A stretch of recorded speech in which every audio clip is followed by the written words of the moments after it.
One Team One Dream is now live. Streaming Dungeons and Dragons, 2026 TTRPG 7th stream, beta testing own game. Codename, War, EP 1 to 1 shot, 2 shots, 3 shots, go.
Doing the world build right now. Oh. Finishing touches and sheesh. Oh, no. You can't think of what to do. Get it ready. How's how's everyone doing? Excellent, man. How are you? Oh, good. Great. Good. Okay. So almost everyone's in. So You we're have done. 2 characters, by the way, Noel. Yeah, on there. because I was on the I was using on my laptop at work. He's special. Don't worry. Okay. Just don't even worry about it. It's not your lane, dude. Fair. It never is, by the way. I haven't found a lane. I'm trying. Makes it very hard for me in life. You're good. So,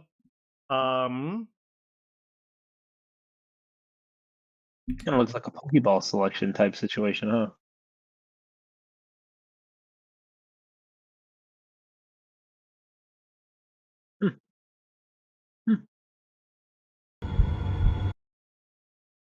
Be like one of those John Claude Van Damme movies here, where we're just a pit going to fight. I will, if you need some vibe music, or if you want to play some synth dark wave, that could be either or. Fucking oh, So I think what's most important is everything. All we got to do together is roll for stats, and I'm not sure. Has anyone had a chance to read it? Nope. Sorry, I looked at it, but I wouldn't classify it as reading it, if I'm being honest with you. Okay. That would be how I would say that I did. I looked over it, but I couldn't tell you much about it. Okay. So pretty much this is the heart and soul, and like the heart and soul of this is just your stats, because everything else is based off of that. There is no specific skills that you need that is restricted to the world, if that makes sense. So basically, if you make it make sense, I'll make you, we'll do it. Okay. So, I just glance over what I wrote. So, go to the document here.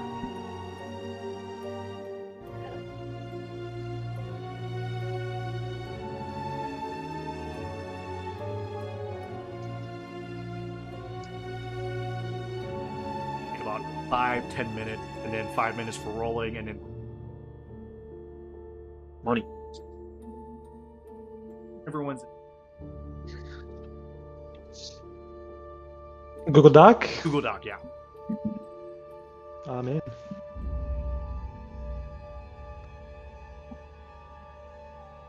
Hold on. I'm also in. Mainly 3 things. Number 1, I think the first we got to discuss is hit points, health. Mhm. Your health is always going to be at 100 points. There's no rolling for it. It's going to be at 100 points. However, it's split between 2 things: your heart and your soul. Heart is physical health.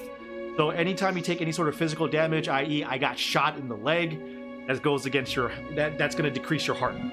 Oh, hey, I'm crashing out. I'm freaking the fuck out. That's going to take, that's mental damage. That's going to take your soul. However, here's where the caveat is: 100 points, but you have to decide how you're going to split that between heart and soul. So you could be like, I'm really tanky. I work out at the gym all the time. 90 points in my heart. However, I take a lot of pre-workout and I don't talk about my feelings, so my soul is 10. Fuck. Yeah. But you guys understand, so like if you wanted to, you could do 50-50, but that's how it is. So it's up to you. FYI though, there's each levels to pain for each of them. Basically, every time you every 1/4 of your health or of your heart or soul that gets decreased, you trigger something special. Like a physical ailment for heart, or a physical soul or something mental for your soul. Okay? So it will take charge. Yes. If you put 100% in your heart, does that mean that you have the dog in you? Oh man. Pray to God I don't ask you to trigger a soul damaging thing, because oh man. Like you Okay, bring so up this- that's good. See, I like that feedback though. Feedback. Put limits or minimum on this. Feedback. But see, this is like put minimal. He's got that dog in him. Yep. Yeah, I mean, we could do that. We got that dog in him mod. Okay.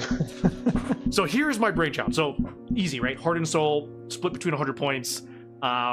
Please don't do 100 on 0, because that's gonna go bad. We could do that one day, but just not now. So, any questions on that? No problem. Nope. Okay, easy. Money. Statistics. This is my brainchild. So there are 3 main stats: the physical, the mental, and the spirit. Each stat will have 2 subsets of it. So physicality, it's strength and reaction. It's split into strength and reaction. Okay. Mentality is logic and emotion. Spirituality, your morals and super. Okay. So depending, you may be asked to, have a check in regards to like superstition. Hey, you came across a ghost or something like that. I'm gonna ask you, like, do you believe in that shit, or what's your logic say about that? Okay. But here's where it gets fun. Each of those 3 main stats: physical, mental, or spirituality. Number 2, I'm going to ask you to assign a skill level: professional, skilled, or you're trained in it. If you pick professional, you're going to be rolling a D20 and a D12 for that particular stats. So for example, you go to the gym a lot, you're going to say, I'm a professional in physicality. Okay, D20, D12 for that. So strength reaction, and so forth and so on. Okay? And then, but because you put professional's physicality, mentality, and spirituality, it has to go between skilled or trained. There's no duplicates. You can't be, I'm a professional in everything. So basically what I'm doing is that you're assigning a specific dice for each of those subsets, pretty much. So far, so good. Okay. Then the third part, and this is where it gets really tricky, and this is the last of the mathematics in a way. Each of those stats, you assign a training, how much you train in it. So if you do it daily, you're going to assign a multiplier of 1.25. If you do it occasionally, you put a multiplier of 0.75. If you do it rarely, it's like 50%. And that part of it is determined in the last part of level 4. So how do you assign your score? Well, first take the maximum of the skill dice. So if you're professional in it, you always start with a 32. So if your physicality is professional, you got 32 foundation points. Because it's 20 and 12. D20, D12. If you're skilled, 18 points, 10 and an 8. Trained, 4 and a 6 is 10. And then basically, that's your foundation. And then to figure out your final score, you re-roll those dice, and you do the multiplier effect to add on top of it. So a 32 plus a D20, 12, multiplied by 1.25, so forth and so on. So we do all this together. But ultimately, what happens to that foundation score, whatever it is, it could be like a 45 or 50, certain things will happen. The Fate Binder, which is me, will ask you, hey, this happened. What's the result of this? Like, for example, hey, Matt, a sniper shot a bullet at you and you didn't pay attention. And you'll be like, oh, okay, I'm trained in this. I'm familiar with this environment. I was like, okay, I want you to roll physicality or something. I want you to roll against your reaction or something. Choose. And then for me, because I'm going against you, because I'm the one that determines what happens, I'm going to roll a D100.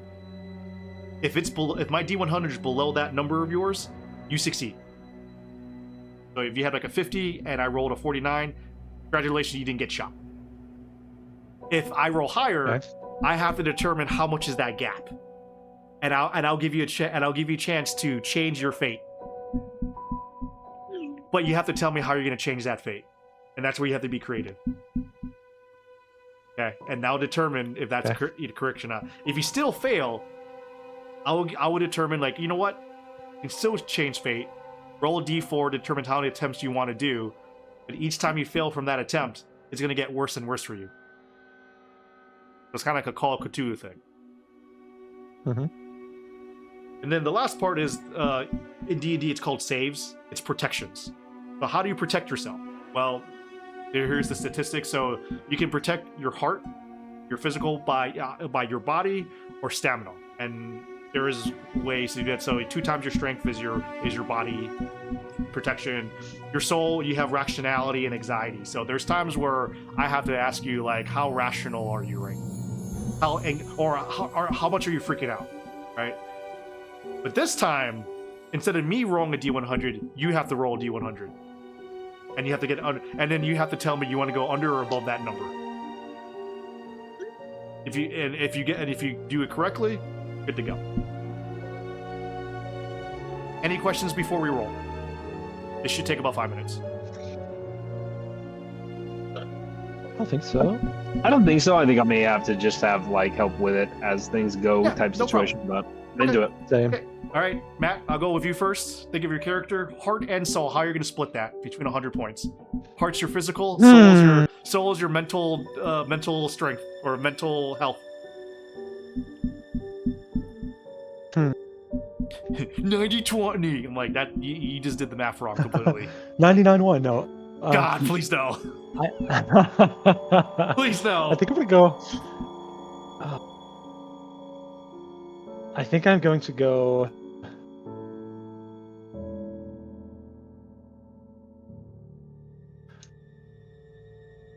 $45 heart, $55 soul. Oh, okay. Ooh. Okay. Good. Okay, physicality, mentality, or spirituality? Which one are you professional in? Ooh, I was thinking about this as you're talking about it. Oh, do you feel like you're going to be using your strength and your reaction more? You feel like, or your logic and your emotion, or your morality and your superstition?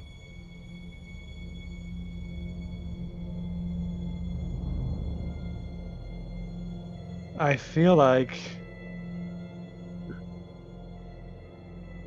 probably mentality's gonna be professional. Okay, professionals. We're gonna start off Mhm. with a 32 of that. Okay. What is going to be your skill, which is the next higher level, D10, D8. I think it's going to go. Ooh, that's tough. Okay, yeah. Ooh. You thought you got that dog in you, huh? Thought you got that Right? dog in you. I think I'm going to go skilled spirituality and trained physicality. Okay. Oh, train physicality? Okay. So you get it. Mhm. Interesting. Okay. 18. Mhm. Okay. So we are going to roll for this. So for your highest level mentality, please roll me a d20 and a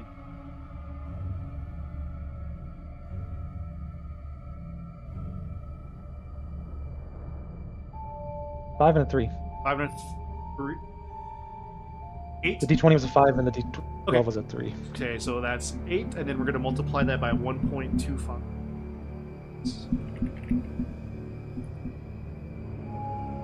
Times 1.5. Alright, that's a solid 10. So your mentality is 32 plus 10, get 42. Okay.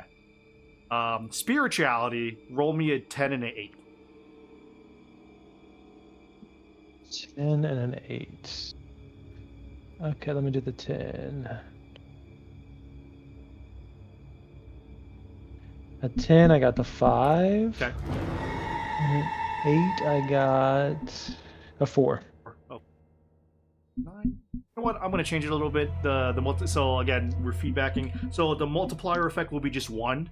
So you just get a plus 9 to it in general. Okay. So your spirituality is a 20. And then roll me a physicality. A 4 and a 6. 4 and a 6. Okay. The 4 was a 1, of Ooh, okay. course. And the 6 was a 3. Okay, so 4. So 75% of that, you just add 3. That might change. So you get a 13 in your physicality. Okay.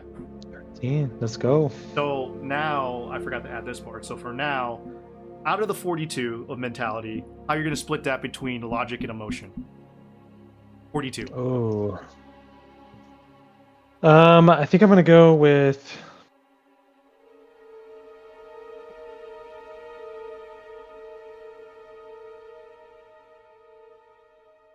Oh man, that's tough. I'm gonna go with 20 under logic, Okay. and then 22 under emotion. Okay. How about 27 for morality and superstition?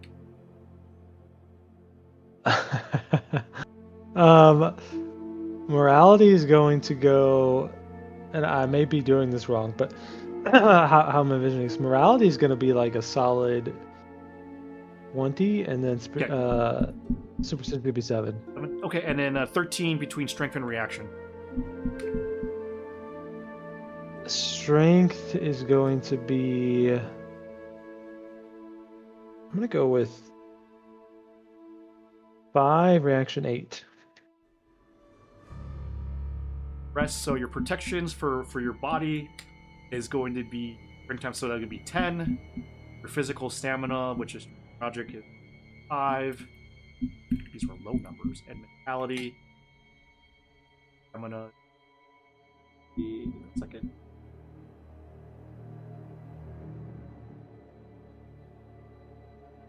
Logic and emotion. Oh, 40. Oh, your mental stamina is really good.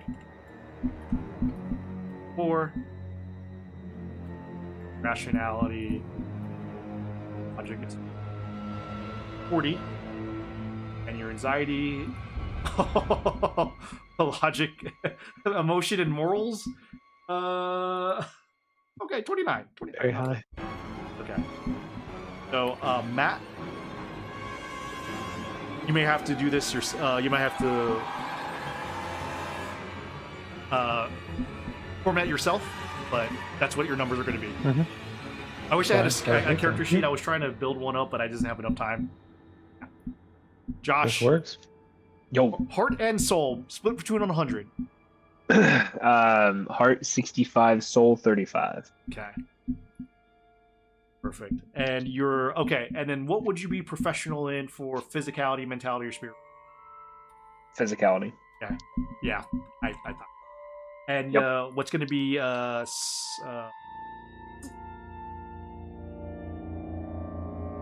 what is going to be your skilled? Your mentality or spirituality? I'm gonna have to say mentality. I'm just gonna go down the Just down the ladder. yeah, okay, I like that.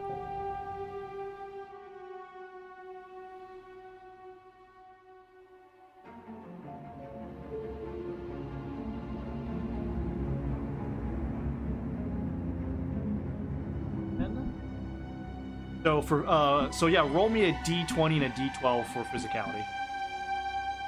Okey-dokey, smokers. Fuck, 4.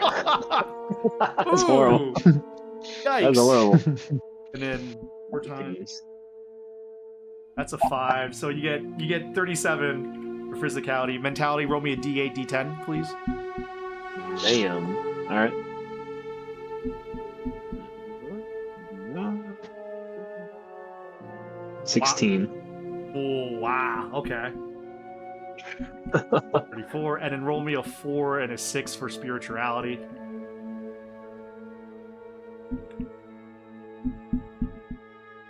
Nine. Damn. These are good. We're the one I wanted. You're pretty even on this one. Okay, great. And then split between strength and reaction for 37. How much you want to split that?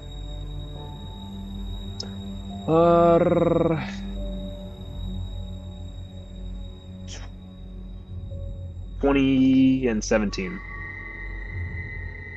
So strength 20, reaction 17.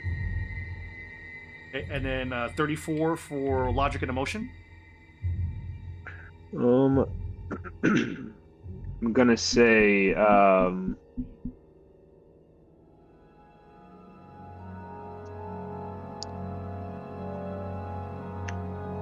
25 in logic and 9 in emotion. And then 39 in morality and super. Jesus, I am pretty even. Yeah, you're Jesus. pretty even, dude. Not what I wanted to do. What is superstition again? Forgive me. I mean, I know what that word means, Yeah, but like, what is it? superstition is like when you come across like the supernatural, and depending like, do you believe like if you come across something like that's supernatural, are you going to like freak out, or are you going to be like, oh, yeah, I believe in that. Yeah, I'm not too. Yeah, that's fine. I'm cool. And morals, like, Your beliefs. what are you saying? Like your core, your beliefs. So not necessarily being a good or a bad guy. Correct. Like what? Yeah, your beliefs. So depending on the situation, you can be convinced or not convinced. And if you're forced to do something that's not in your beliefs, you may take some mental damage. You know, he's like, God damn it. You know what I mean? So you're getting close to crashing out. This is hard. I don't know how either of these things are really going to affect me at this time. I'm sure they will. I'm sure they will. I just 39, can't. like 30 and a 9. Yeah. I guess I'll just. I mean, I'm already like pretty even. We'll do 20 and 19. So 20 for morals and 19 for superstition. Kind of keep it relatively even. Protections for body.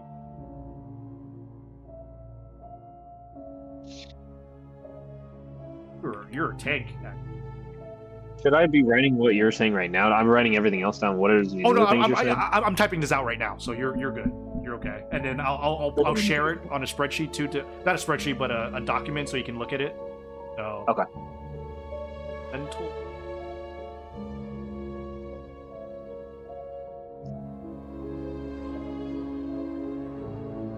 Logic.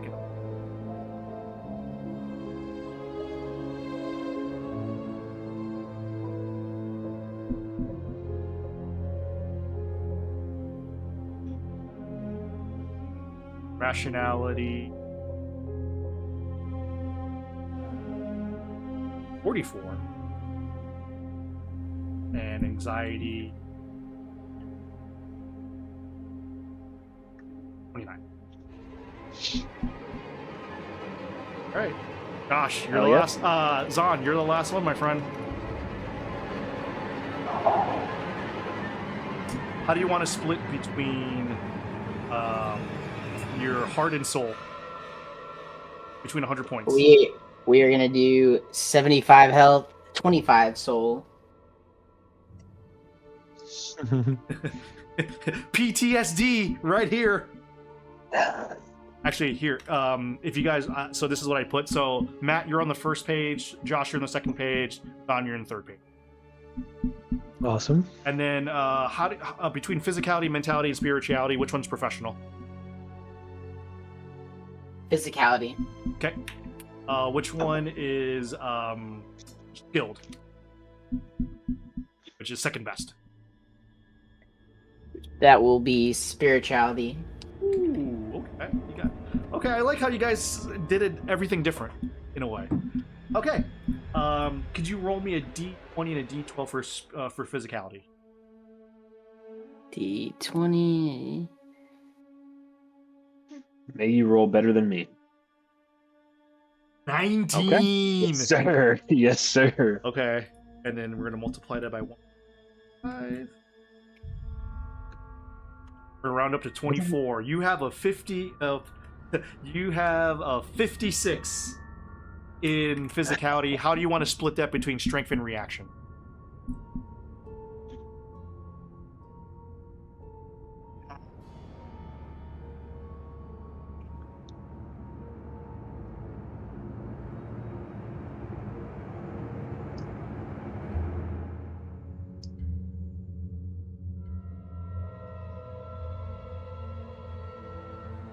Any ideas on? Yeah, sorry, no, I'm sorry, I was trying to do quick math in my head there. Oh no, you're good. Sorry. Let's do. Sorry, bad at math. I wanted to do 35 reaction, 21 strength. Okay. And then for mentality, could you roll me a 4 and a 6, please?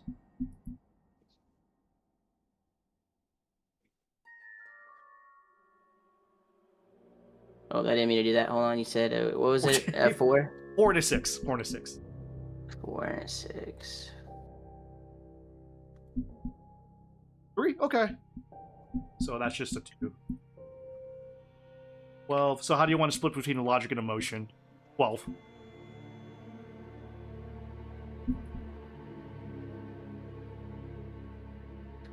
So let's do 8 and 4. So let's do 8 in emotions, 4 in logic. And in spirituality, could you please do 10 and an 8, please?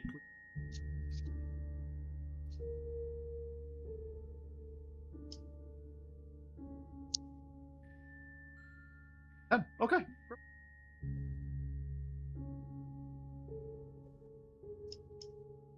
King to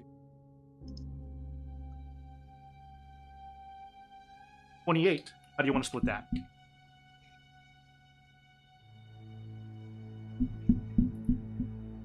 Let's do 22 and 6. 22 in belief systems, 6 in mythology. Jesus, you don't believe anything except for yourself. Like that. Okay.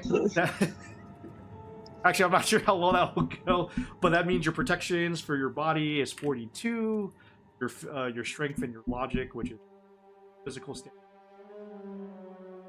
5, mental strength.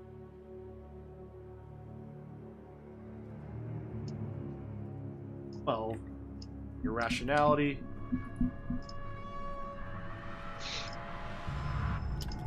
Your rationality is 10. Anxiety. Okay. Okay.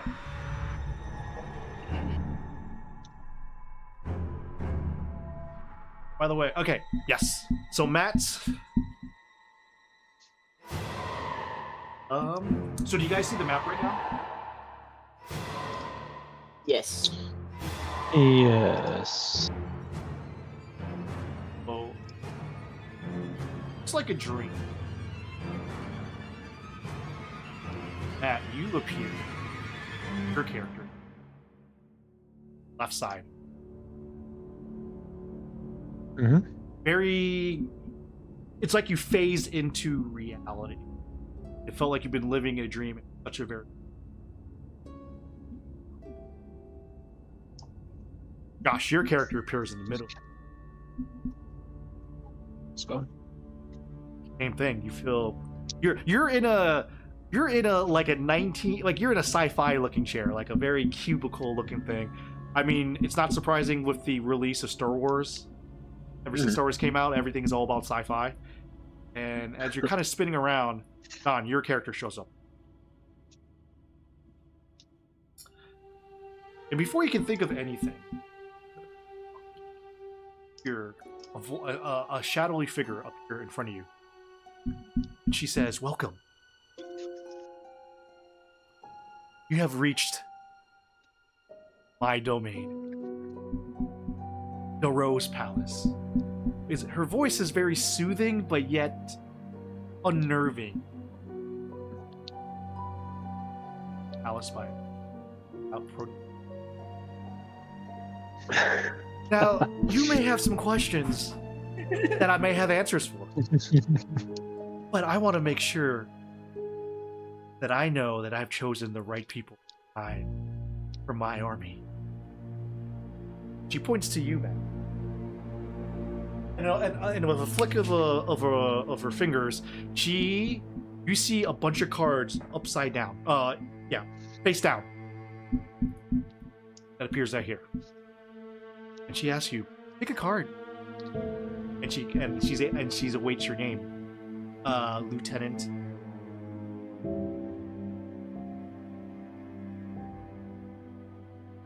And in this case, you can choose. You can just give me the number between 1 to 21.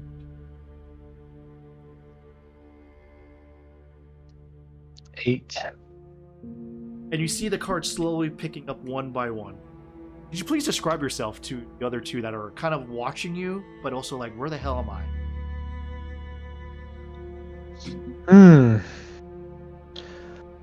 I'm a middle-aged man. I'm middle-aged as in 20s. Guy that is very worn. You can tell he was a soldier. World War II. Clothes are torn, battered, muddy, wet, but they're still pristine in terms of shirts tucked in. Although the boots are muddy, you can tell they've been cleaned. Josh, The strings tied perfectly. Josh, you Oh, think go he's ahead. coming out of like a movie? No.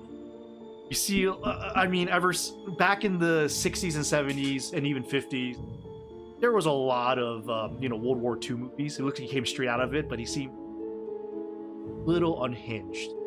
Don, you have no idea what these two are coming from. They don't look anything. They're white. You don't see a lot of white people where you're from.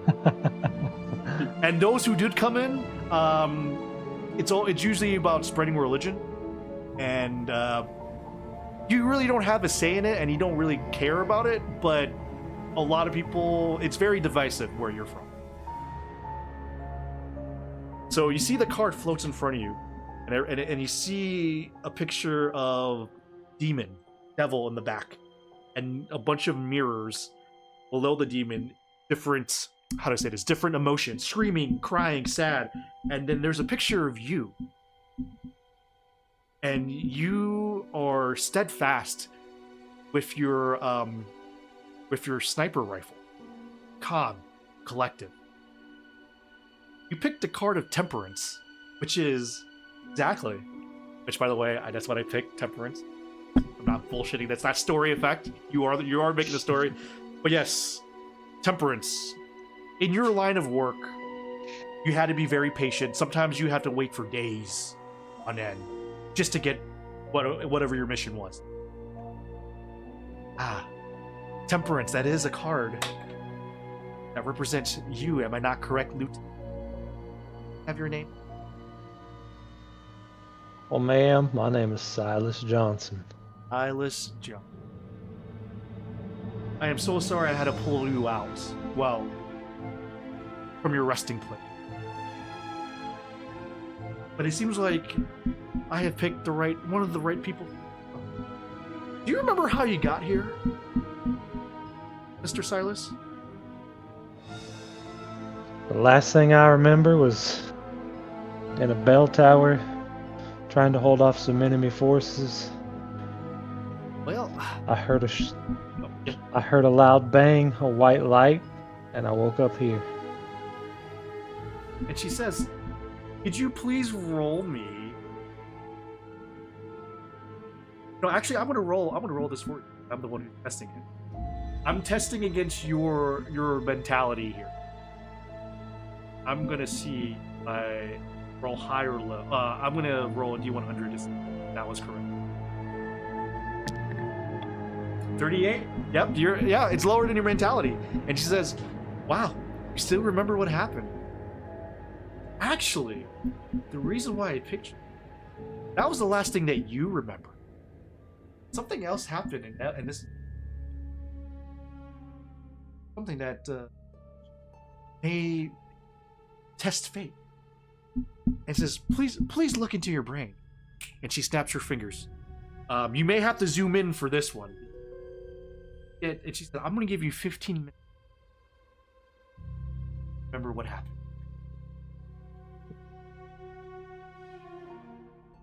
Look at the bottom left. Like, you have to scroll, like, zoom out and look at the bottom left. Oh, yeah. You are now at the sniper lens, so you can zoom in. Zoom in up for this one. Sniper lens by One Team One Dream.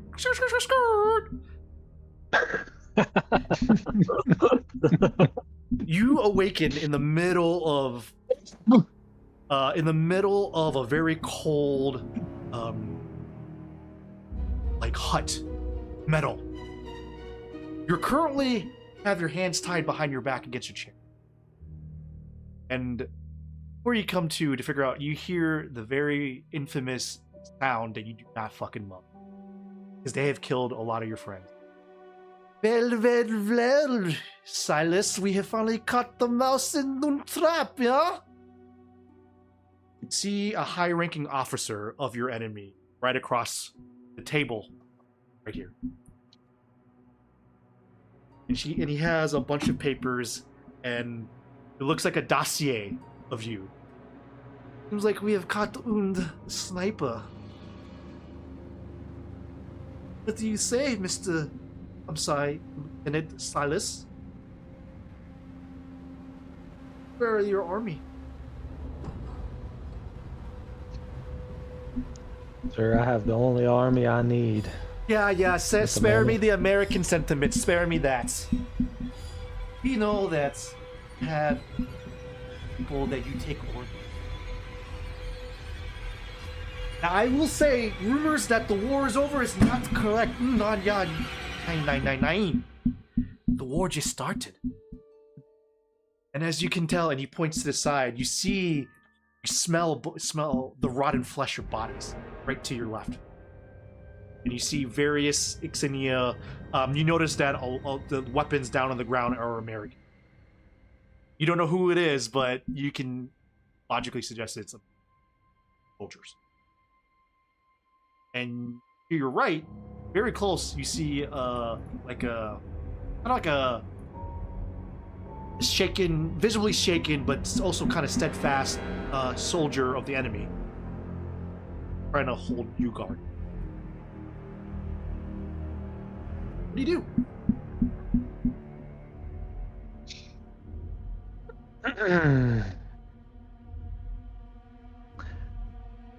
I want to look around the room just to take in my surroundings, see what's in the room. Yeah. You're looking around. What are you looking for? What are you looking for? Or what do you hope to look at? Being a trained sniper, just very aware of details. Okay.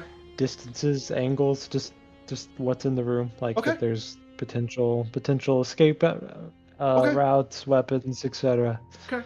I want you to roll me 2d20s.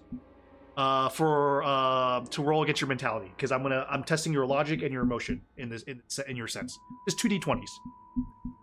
Yeah, 18. It's 8 and a 10. Yep, below that, your logic and emotion's way below. So you beat that. Yeah, no, this is it's. Despite your situation, you're in charge. You can tell. The soldier next to you is visibly shaken. It looks like even despite the rank on his shoulder, he's acting like a private, like a rookie, making so many mistakes that you can probably tell he's not paying attention to where, like, his trigger is not even on the finger at all. You don't even think he has the safety off right now. The I guess you can say the high-ranking officer, he has seen better days. He hasn't slept in looks like in a while. Bag underneath his eyes. You see a flask of unknown alcohol on his table that's been open, and you can smell it. He's been drinking a lot. You can tell that the bodies have been there for a while, but also behind it looks like they've been burning bodies. Right now, your hand ties are very loose. They did not do a good job, and probably because something is shaking them, or maybe it's fatigue. But yeah, there's a way you can get out of this, no problem. Cat got your tongue? Mr. Silas? Well, sir, a minute ago, you asked where my army was. And I gotta come clean with you. Yeah.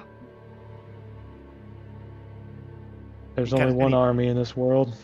And he kind of stands up. You can tell he stumbles a little bit, and he goes up to you, and he peers in very closely, like as if you're whispering. He's going to hear.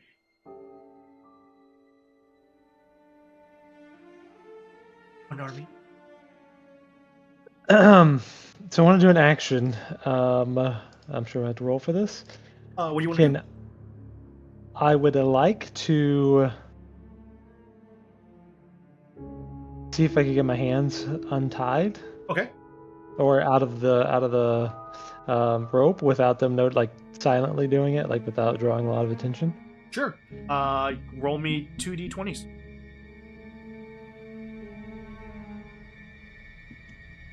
So, action. That strength is pretty low, so that's pretty good. So yeah, right now it's pretty. Yeah, he does not. No one's paying attention right now. So right now you are pretty much untied. Easy. Like I said, you're actually very surprised at how shoddy this work is, despite how ranking the officer is and everything. Your hands are tied and no one is noticing. Well, sir, this army's one that you can't beat. Americans. And he speaks to the guy in Germany, and he tried to make a laugh out of it. If you want to, roll me logic let's determine do you actually understand German. I'm not talking about that. Yeah. What am I rolling? Just roll me 2d20s again. I think that's what I'm gonna do. I think D100 is okay. 22. So your logic is 20. So I would say right now you know a little bit. Talking with some people, but you're not very fluent. What your guess is that he's just making some sort of joke about Mickey Mouse and Americans, and it seems like a stupid joke, but obviously they're laughing. Not funny. And so then I'm just gonna kind of whisper. I don't think he's really listening. My God, I trust in thee. Let me not be ashamed. Let not mine enemies triumph over me. And after I say that, I'm going to bring my hands around, and I'm going to push this guy that's right beside me. Which one, the lieutenant or the high-ranking officer? High-ranking officer. Okay, yeah, he's very surprised. You pushed him, and he actually trips on the bodies. And the the officer is going to try to shoot you. I want you to roll. Yeah, I'm actually going to have you roll a 20, and see if you to see if you can react fast enough. Oh yeah. So how was it? Okay, so Yeah, you roll lower than that, than your 8. So yeah, you succeed. What do you do? I'm going to kick the chair like at him in his direction. Nine! And you hit him, and if you watch The Mummy, it's Brendan Fraser throwing that fucking chair at that guy. Boom! So yeah, he kicks it, and you hear from his gun, but he slips and shoots bullets in the air, and he falls back.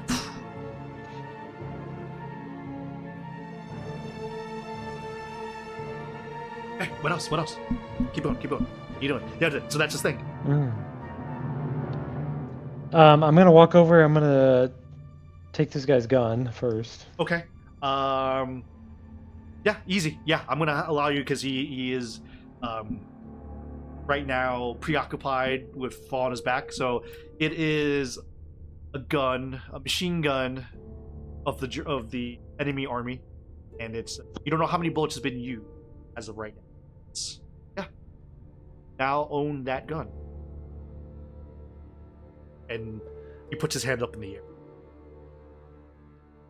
Starts talking in German. My Lieben, nein.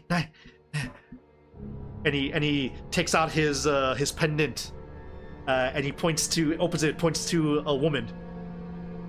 Americana, nein.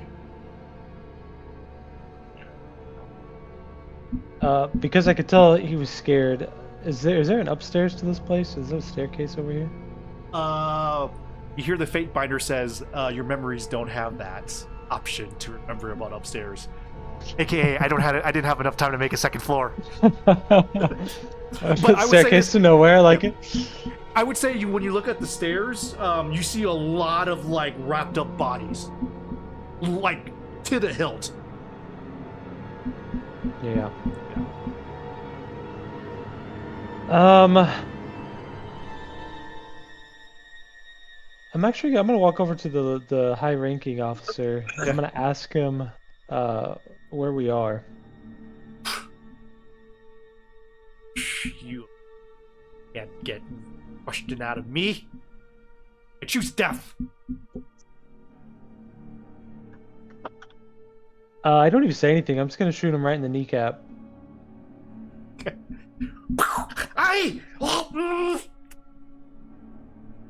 And he start cursing up a storm.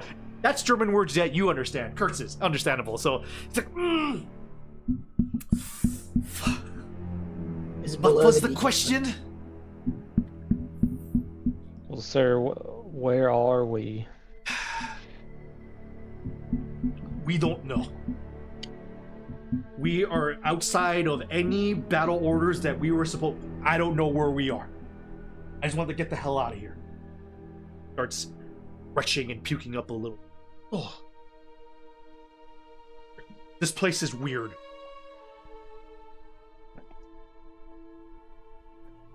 I agree this place is weird, but how do you not know where we are? You brought me here. We were here. We just happened to be sleeping.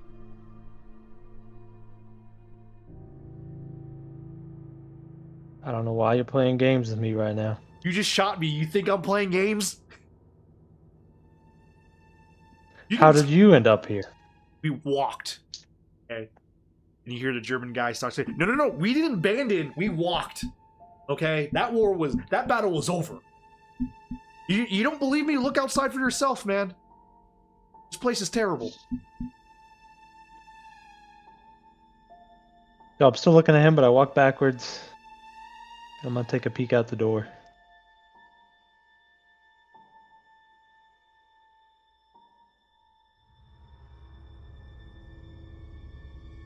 The smell is horrendous. You smell rotten flesh, blood, iron, but yet you don't hear anything. It's deathly silent.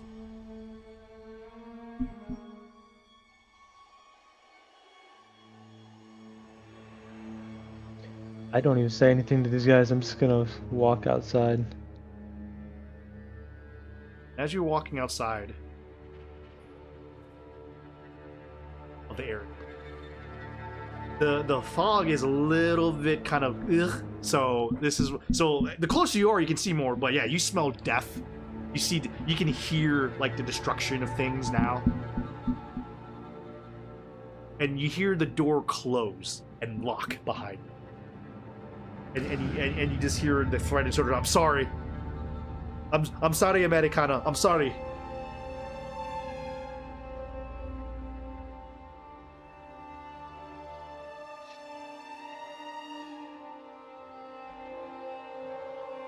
See like dead corpses, various decay. Get closer. You see a gate and you see a fountain. You start to see other things. The one thing that catches your eye, though, is there's a fence made of, it looks like bone and teeth.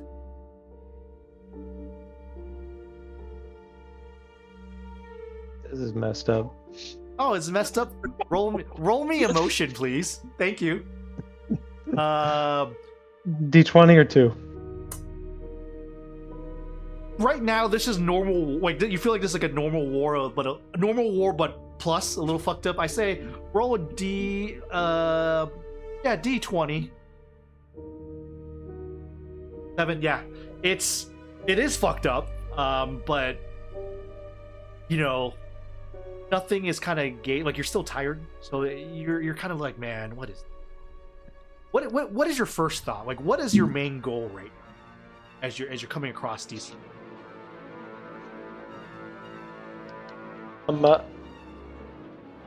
First thought is just getting comfortable, getting my wits about me, and then I need to explore this place. Okay. All right. How you're exploring it?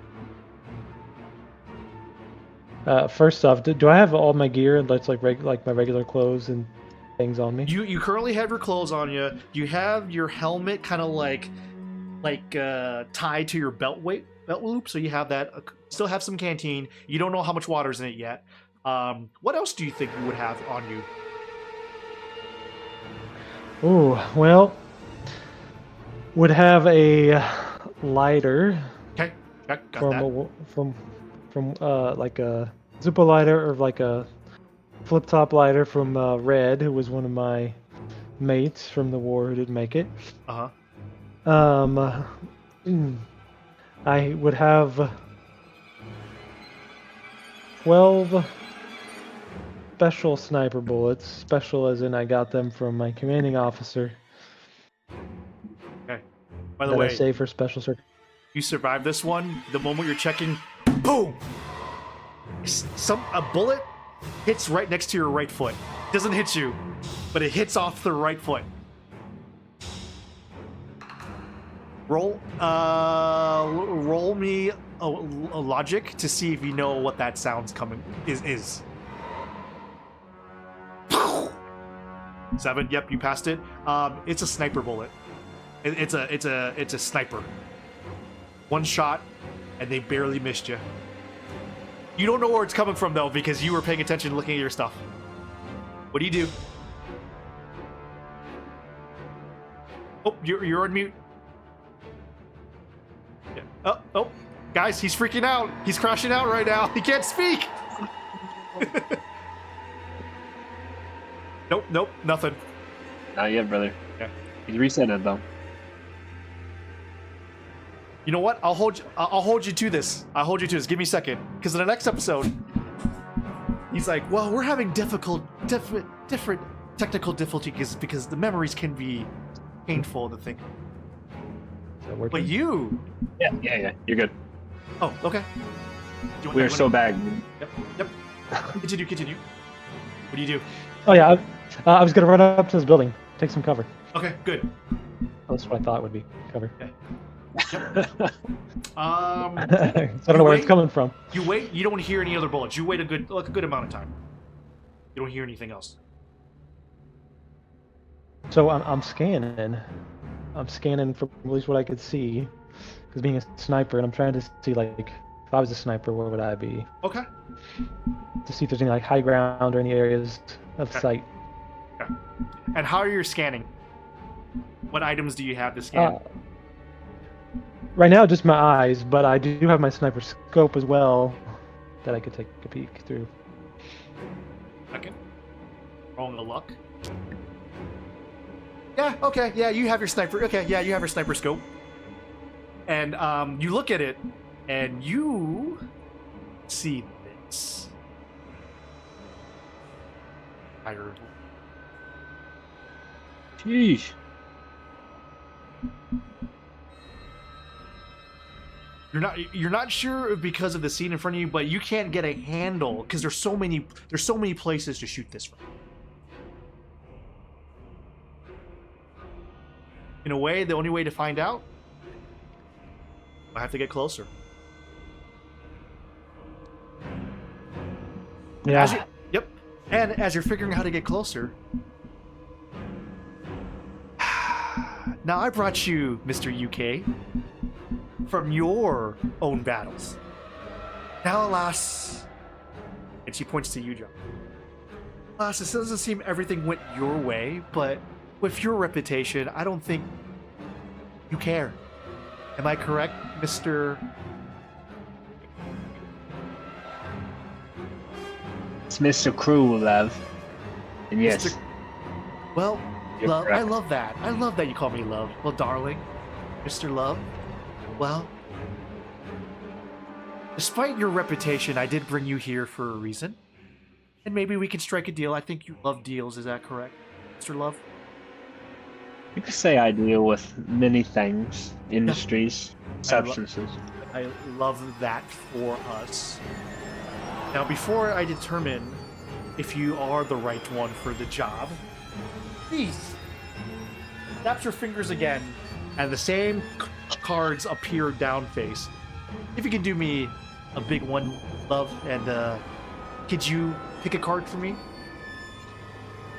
Pick between 1 to 20. 7, 7. love.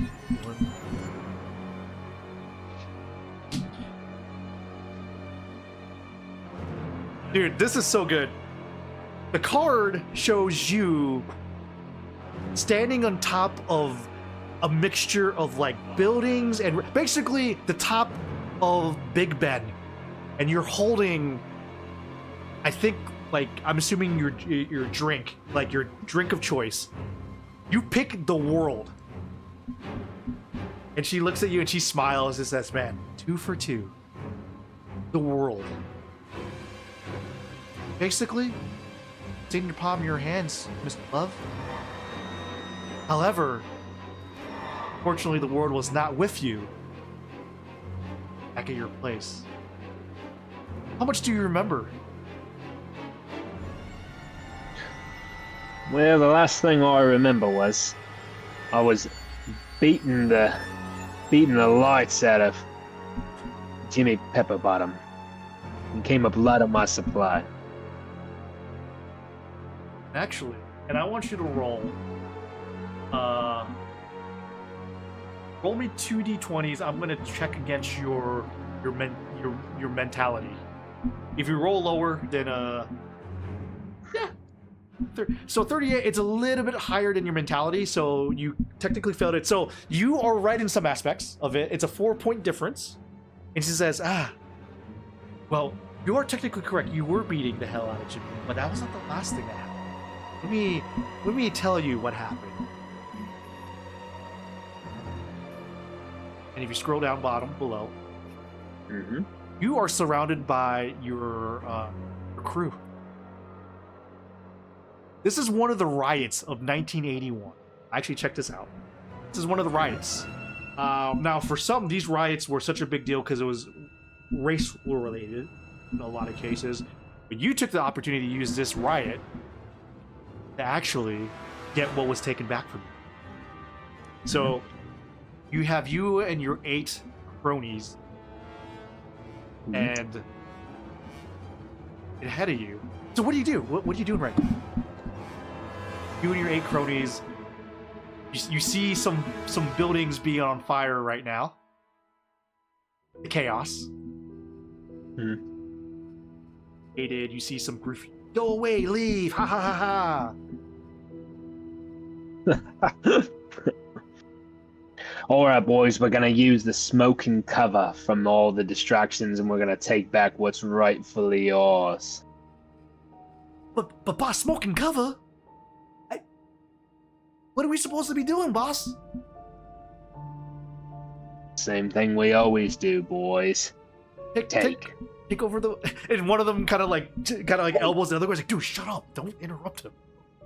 Pinky in the brain wasn't invented yet, but we're taking. Sorry, boss. He's new. He's new. It's like, all right. Maybe from the future. Remind me to beat the beans out of that one later. Yes, sir. Yes, sir. And coming from the smoke, you see, like, out from the sides, see one of the rival gangs kind of coming out,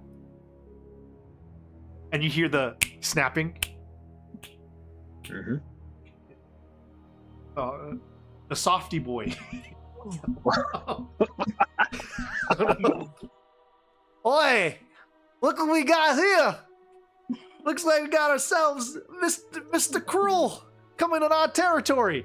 I don't know what accent. I can't do an accent for the British. Well, you're right. I'm gonna go a little Australian because it's what I know, but it's governor. British. It's British. Yeah. Yeah. Oi is the only British one. You know, you want some fish and chips on the bobby? See, yeah, it can be both. It can be both.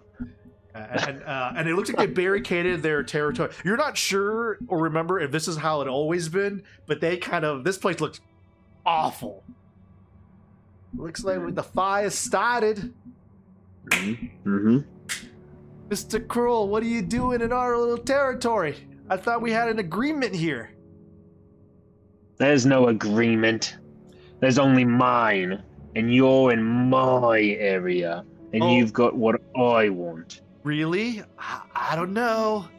I got something that you don't got. I got some protection. And you see behind the police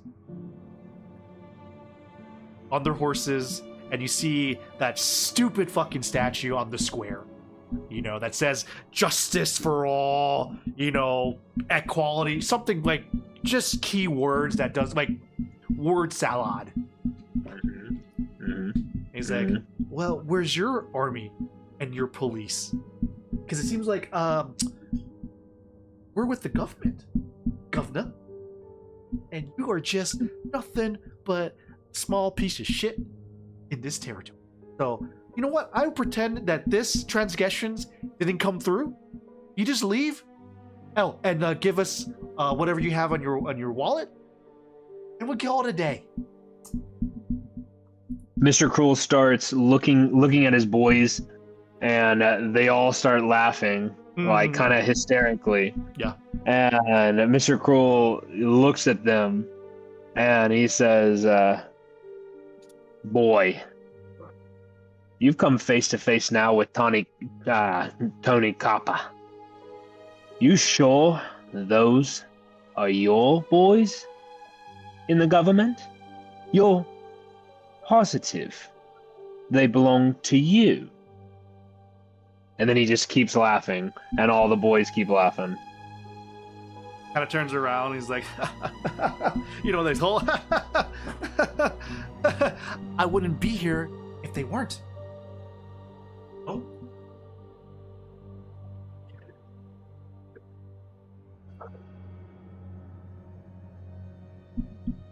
Sure about that? Bro?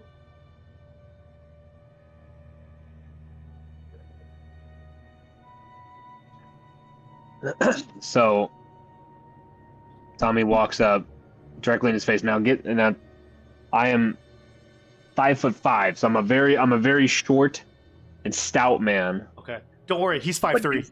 The guy in front of you is 5'3", so you're a little bit taller than him. It's funny, the leaders are the shortest ones, but everyone else are kind of tall right now. So, boy, I'm a fucking giant. Boy, did you lose height, mate? Looking kind of short there. Don't worry, my brim hat with my feather makes up for it. Actually, what do you have on you right now? That's a good question. What do you have on you? I've got my my pinstripe suit. I'm never seen without it. Okay. I've got a big brim hat Okay. with a red feather. If I'm allowed to have weaponry on me, Yes. Tommy Copper, aka Mr. Cruel, always has 2 sets of brass knuckles. Okay. And inside of his petticoat, he has his subcompact machine gun, nicknamed the Last Kiss, because he makes sure people go out with a bang. Okay. Yeah, that's good. I'll allow that. What you gonna So- do, Tony Copper? And he kind of does the taunting, like, you gonna punch me in the cheek with your brass knuckles? Actually, that's exactly what I'm gonna do. And then I'm gonna spit on your face, and then later tonight, me and the boys are gonna go take a piss on your grave. Oh, piss on my grave. Piss on my grave. And then he's gonna turn around and try to punch you in the face. Could you please so protection, yeah, body stamina, so you got a 42. No, you got a 40. So I'm gonna roll 100 against that. Well, if it's lower than that, a 40, it succeeds. Ooh, and he does hit you in the face, but it's a 4-point difference. So, by the way, you take 4 points of damage for your heart. So you're at 60. Yeah, so that's how it works. So 4 points, not much of a difference. Your mom hits harder than that. Mm-hmm. He just looks at you. He's like, boy, and he does the fucking gladiator walk. Like, is this your Tommy Copper? He doesn't know that you did not take too much damage. Is this what we want? And you have all his boys. Like, yeah, boss. Yeah.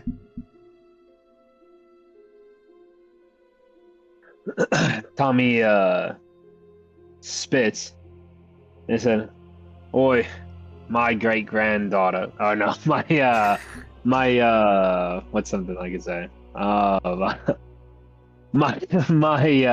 My niece hits harder than that." And he steps back up, and now I'm gonna pull a swing with the knuckles on him. Yeah. Roll me a physicality check. D40. So 2d20. 2d20s. Yep. If it's higher, if it's lower than 37, you're good. Oh yeah, that's a 19-point difference. Yeah, this is gonna hurt. Where do you swing? I'm going straight for face to face, because he hit me in the face. I might be sadistic, but I'm fair. With You know what I mean? with the knuckles or just fair? Bare. No, with the brother, the knuckles don't come off. Even when I've got the gun, the knuckles are on. With the amount of sound that's coming from the fire, like it's roaring, everyone from the entire block heard his jaw crack. And he does the punch out Don Flamenco, and he goes all the way to the barricade. Oh, bloody right, mate. Okay, well, that was good. That was good. His jaw's broken. That's good. All right, boys, if you want to go ahead, and then the boys start just kind of going to a tussle of everyone else here. And the rival right now is kind of doing like the give me a minute. Well, slowly the cops start walking. Got off their horse and starts walking.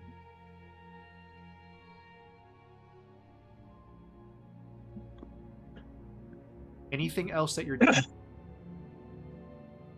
At this point in time, I'm just slowly walking, direct eye contact with the gentleman, and I get all the way over next to him, and I kind of pose up on this fence, and I put my arm around him and kind of bring him in where I've got like my arm around his neck, but I'm not squeezing him, and I'm kind of just like, let's sit back and watch our boys duke it out.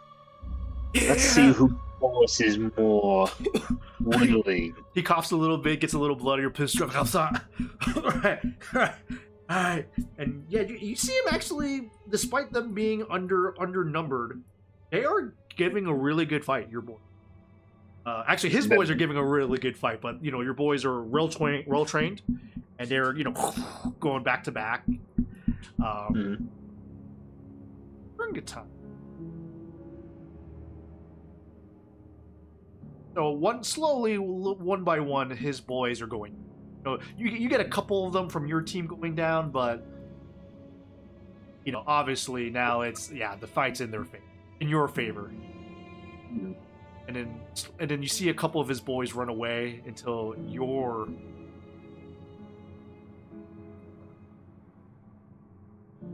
slag. You hear the guy says.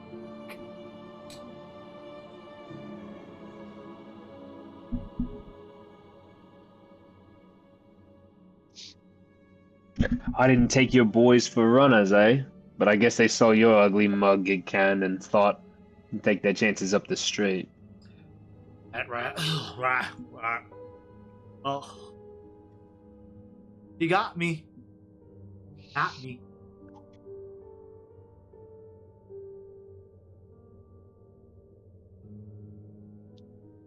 Fuck yeah. As soon as you get into his headlock, you feel a light tap across the barricade. Something like wooden or metal? And it's coming from across the barricade, like your back shoulder. Oi! Done.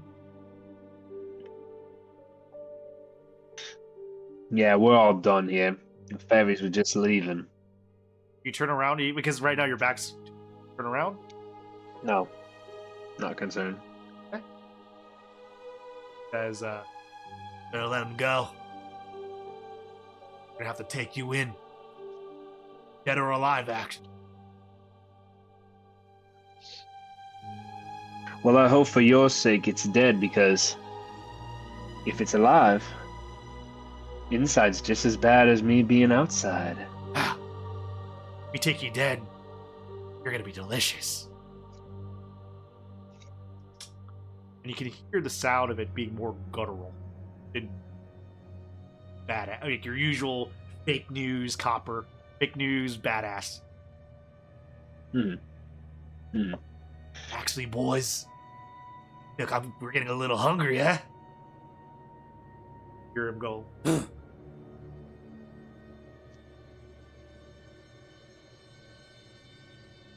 Question: you boys the ones starting all these fires in my town?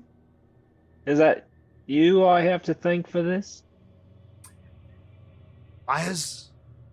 You mean these fires? And he snaps his fingers, and you can't explain it, but you see something bolt past you and creates an explosion, eliminating part of your. You've never seen anything like this before. It's not. The fire is purple. Mr. Cruel kind of goes, fuck, that was Tommy, Johnny, and Lonnie. Smells like barbecue meat Good to lads, me. that. Good lads, that. They're gonna be good lads in my stomach. Can you roll me... Actually... Roll me a D100 for a rationality check. See if you figure out... 19. This is not normal. I'd say so. Yeah, like you're realizing this is... You've never... This is not normal. Purple fire. You didn't, and the thing is, it wasn't an explosion coming from a grenade or a bazooka. It almost felt like it just came out of nowhere. Yeah. Yeah. One of those. I think it's coming from a movie you saw. Yeah, it's not bad. Blow. No. Mm-hmm. And also one of your favorite movies you don't tell people about, The Never-Ending Story. Mm-hmm. Hey, it's everyone's favorite. Except for our tracks. No one speaks about our tracks to me. No one speaks. But yes. And Abba. Yes. And you start to hear the barricade Oh, boys, I think it's time to survey dinner.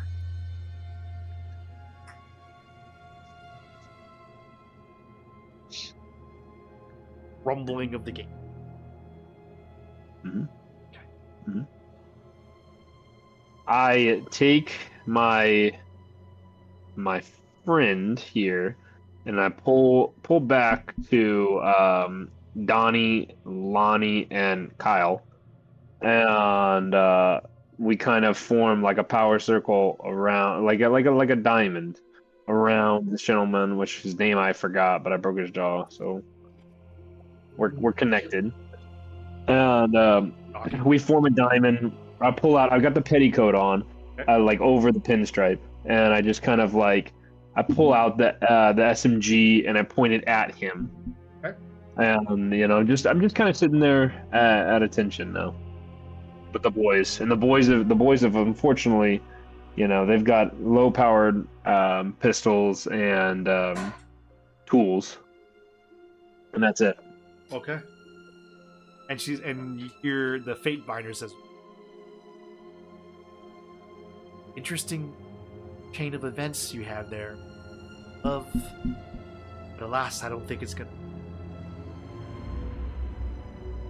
But let's take another step to our friend from overseas. Konnichiwa. Says to Yuzan. I know, and she's speaking in your head, so everything is actually understandable, even though she's speaking not your language. So, sorry to pull you away from your duty. Sir. And she asks for your.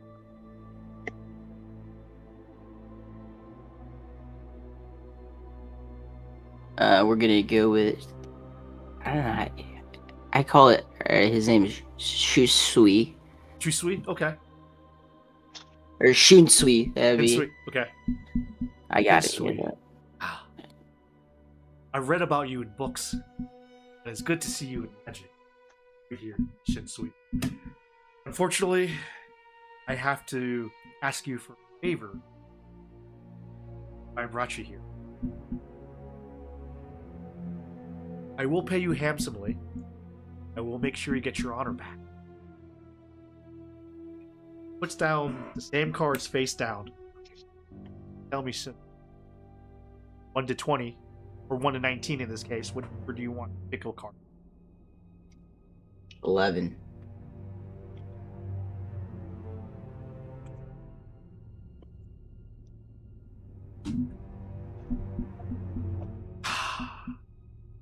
Honor, honor, honor. It shows a card, and this card is of a very beautiful.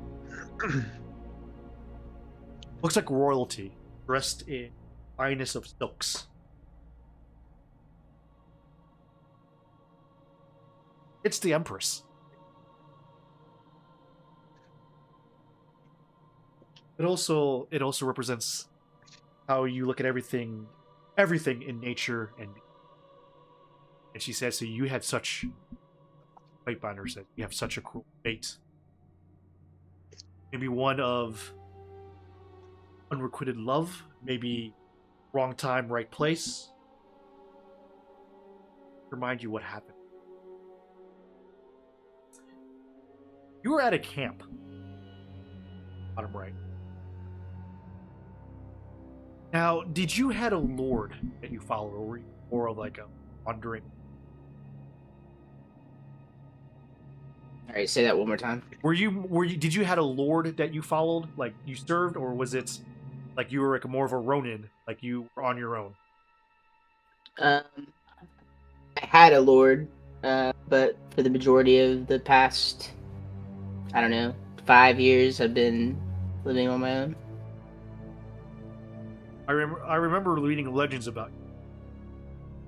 The unfortunate passing of your lord, that in order for you to find gainful employment, you were kind of more of a sword for hire. But you were probably the best sword. Got every job done, no questions asked. Protector, marauder, and in this case, you were also a treasure hunter. you were asked by, I guess you could say, a rival lord, find a couple things of mystical nature. And this brought you to the mountain of, I guess translated, Mount Apple. And you were at the peak of Mount Apple, where you were at the base camp. A couple weird things. You see a few people kind of lounging around, camping, horse there, a couple of dead rooted trees. You see like camp, kind of. It looks very shoddy. You.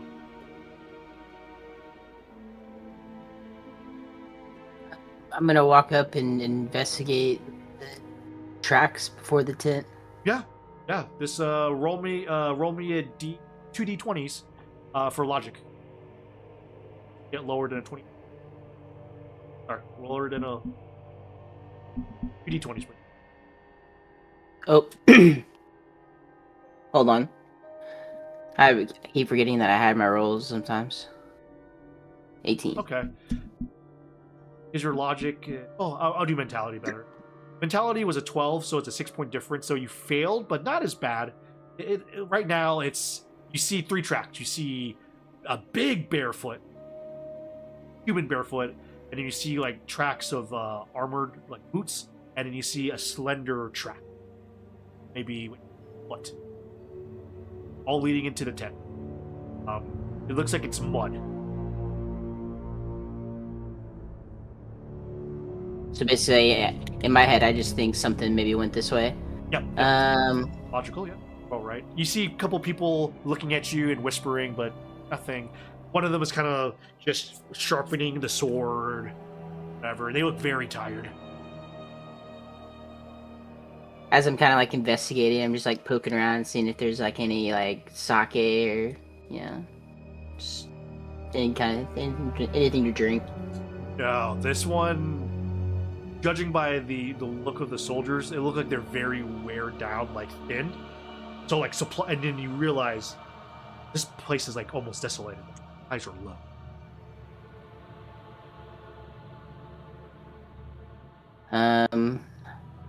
I just asked one of the people like who's in charge. No one. What's going on here? No one. No one's in charge. They look at you, he's like, no one.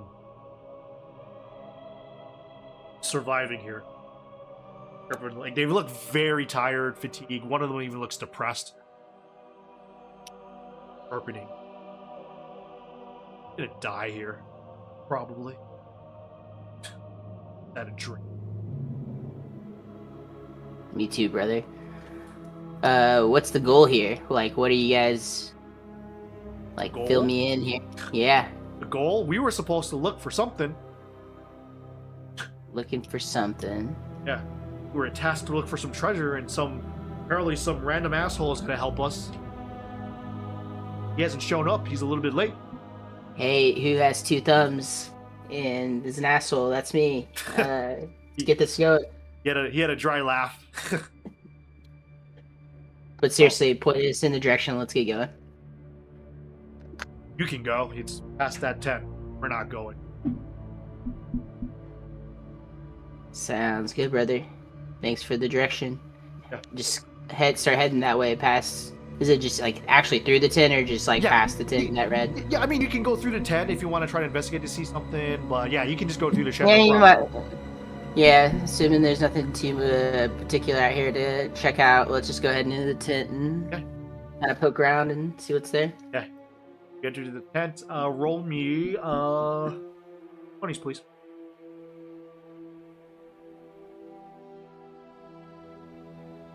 5? That's fine. You're using your physicality in a way to push things around because it's very, very blockaded, actually. So when you look inside, it looks like it was purposely blocked off. As you're taking things out to review certain things, you start bigger picture. You keep digging around. Yeah. I mean, I'm already here. Why not? You pull out even more like barrels and stuff. You almost can see the entire. If you can take out the last couple of barrels, you can see the entire outlay. You continue.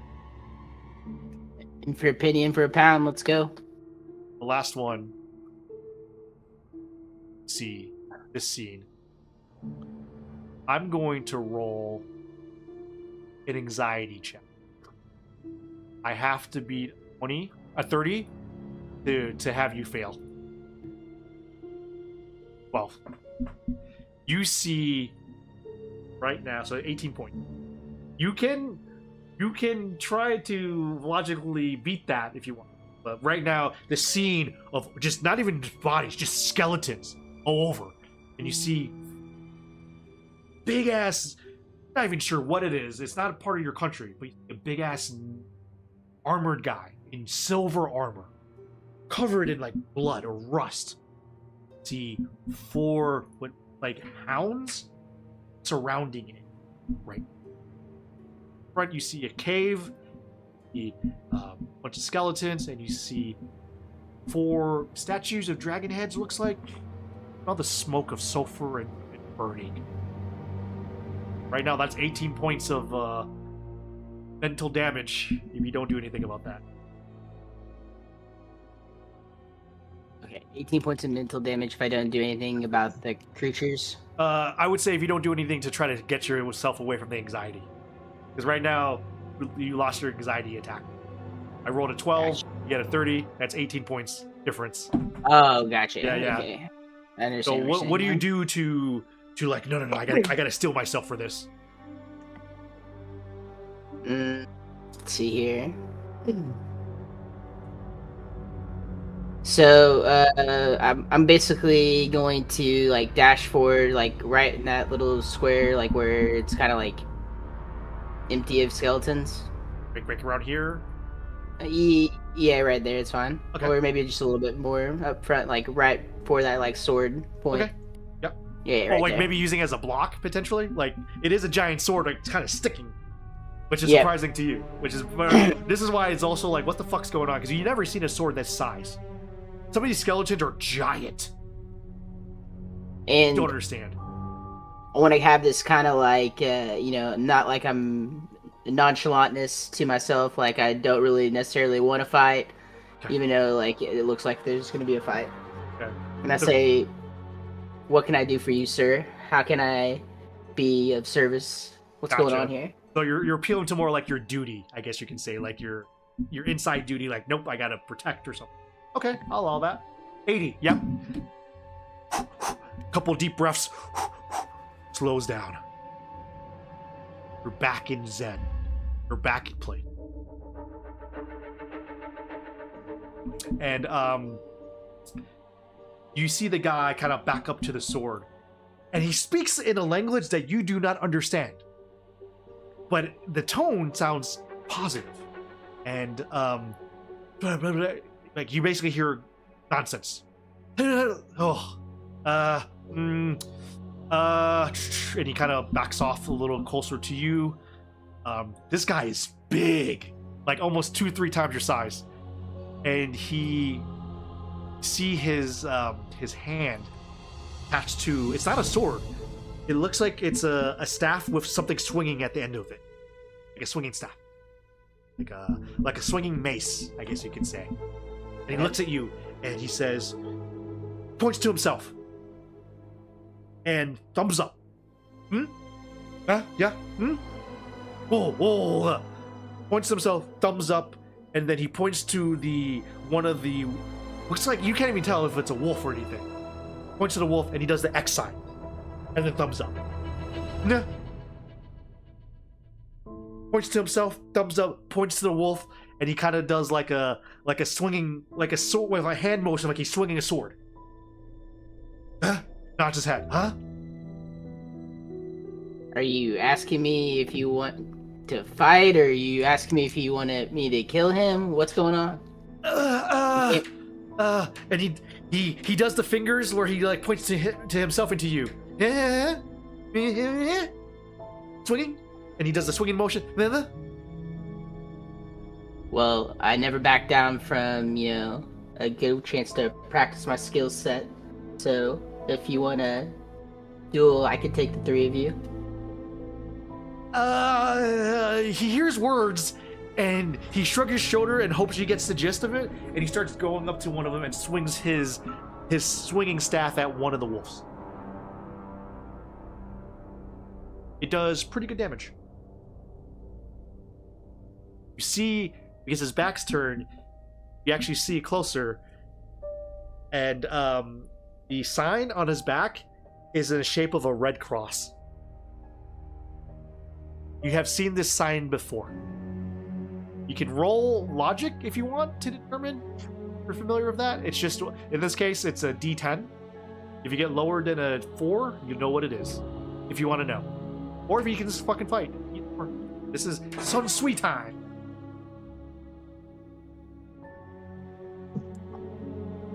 The character I'm basing it off of doesn't use a lot of logic. Yeah. So I'm gonna just say he's gonna fight. Okay. You. So, okay, you said the 3 of these wolf hybrid or whatever things here, and then there's a littler one in the back? Yep. Okay. I want to kind of, so are you a Bleach fan at all?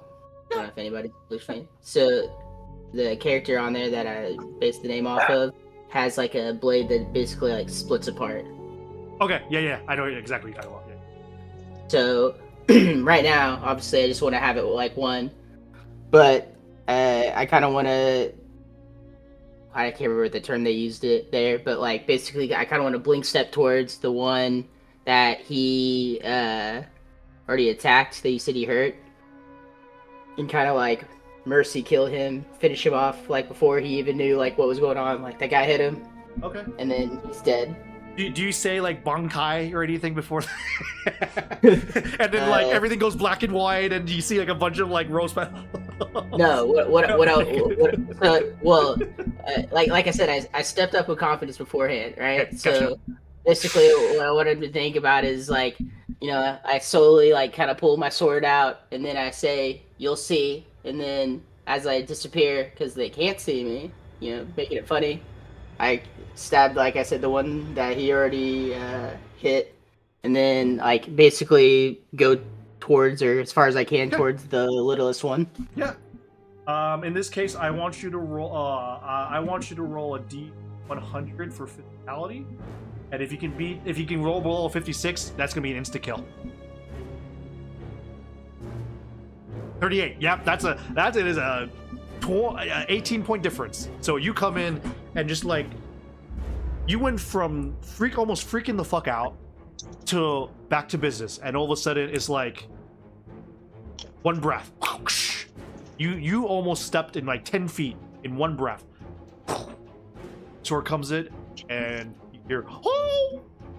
and then it stops because the head cut off. And then you hear the sound of him banging like his sword, his shield. Oh, like in approval. Oh, or like if you lock like hockey players when they see a fight, they like bang the side. Same exact thing.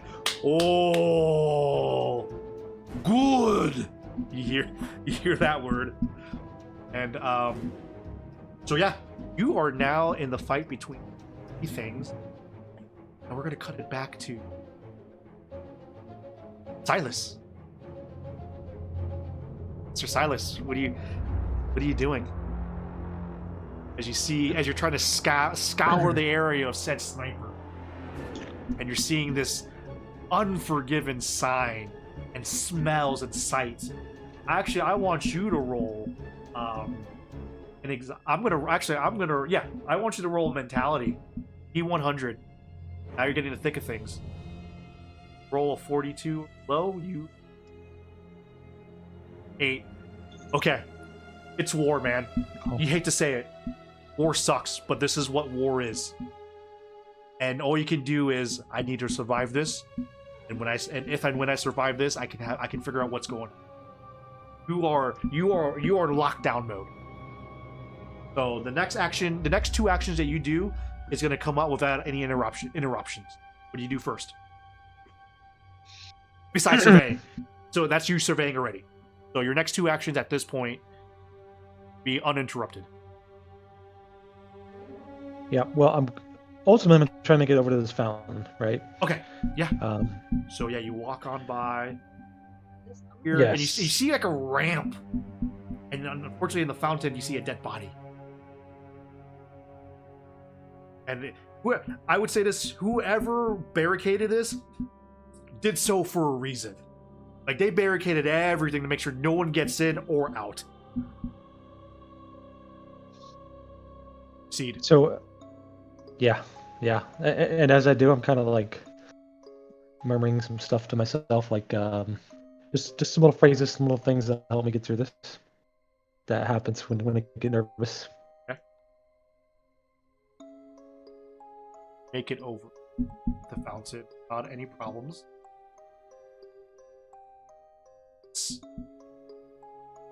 You can't explain it. You've seen slaughter before, but not this type of slaughter. Like, for example, you don't smell like gunpowder. You don't smell sulfur. You don't smell that stuff. What the hell killed them? You see some guns laying here and there. A blood trail. But yeah, it seems like something's off about this scene. Like you've seen this written in books before, I guess you could say, like, but not like historical books. Like fiction.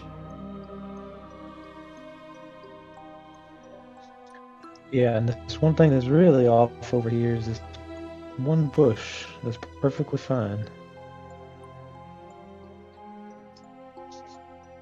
Yeah, good observation. What's your next action, by the way?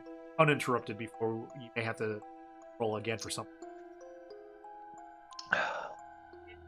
So quiet. Well, so fucking quiet. What caught my eye was this help here next to this body. Go do it. Yes. Okay.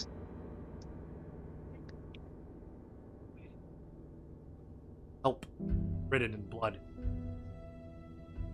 Obviously written to the guy in front of you. Roll me rationality, D100.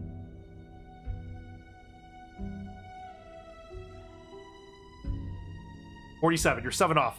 So right now, none of this shit is making sense to you. I told you that. So 7 points. You may take some mental damage. You want to try to do something about that.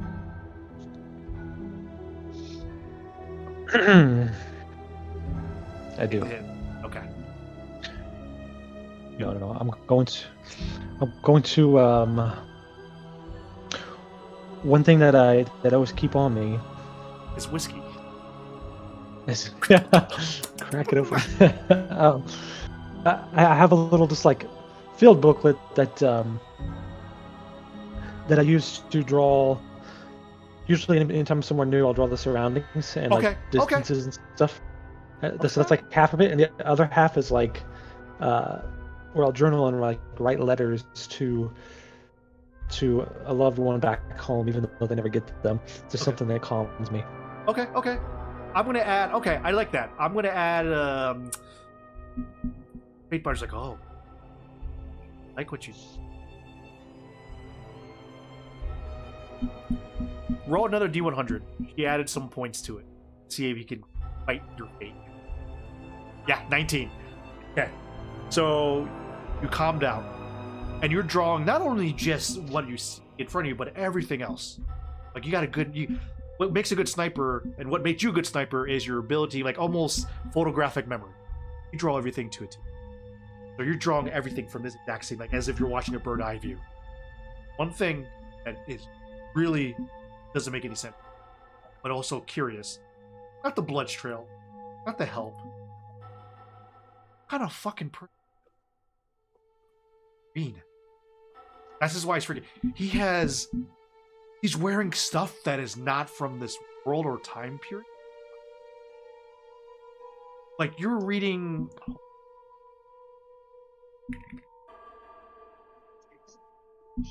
Yeah, you heard of this book,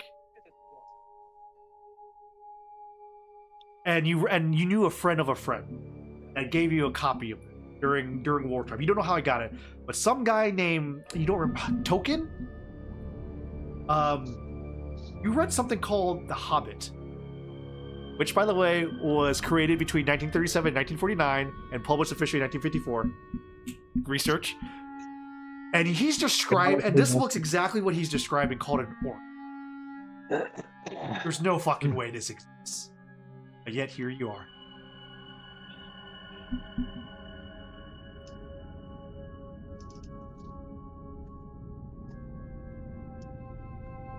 So I'm actually gonna walk over, not to it, but like behind this little pile of rubble here. Yeah. What do you do? Hey, sir. I think I'm hallucinating.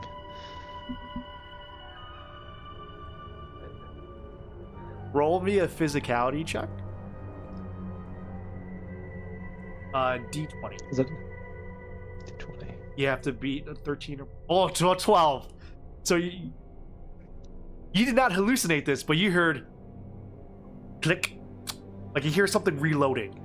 A single bullet from behind.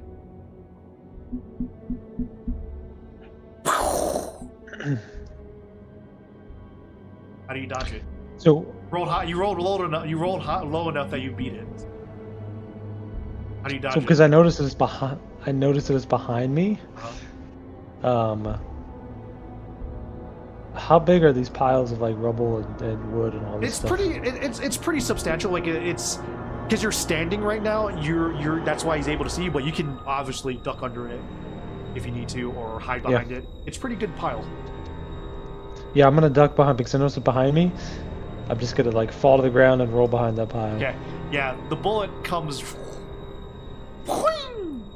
Would have hit you right in the head.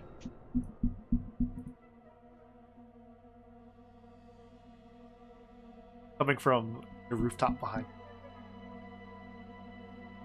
Mm. And you see something weird. Coming from where the bullet hit, you see a red dot. Red dot is starting around. Like, you see the red dot here, and then it disappears because point of view. Another one here. Red dot on this thing.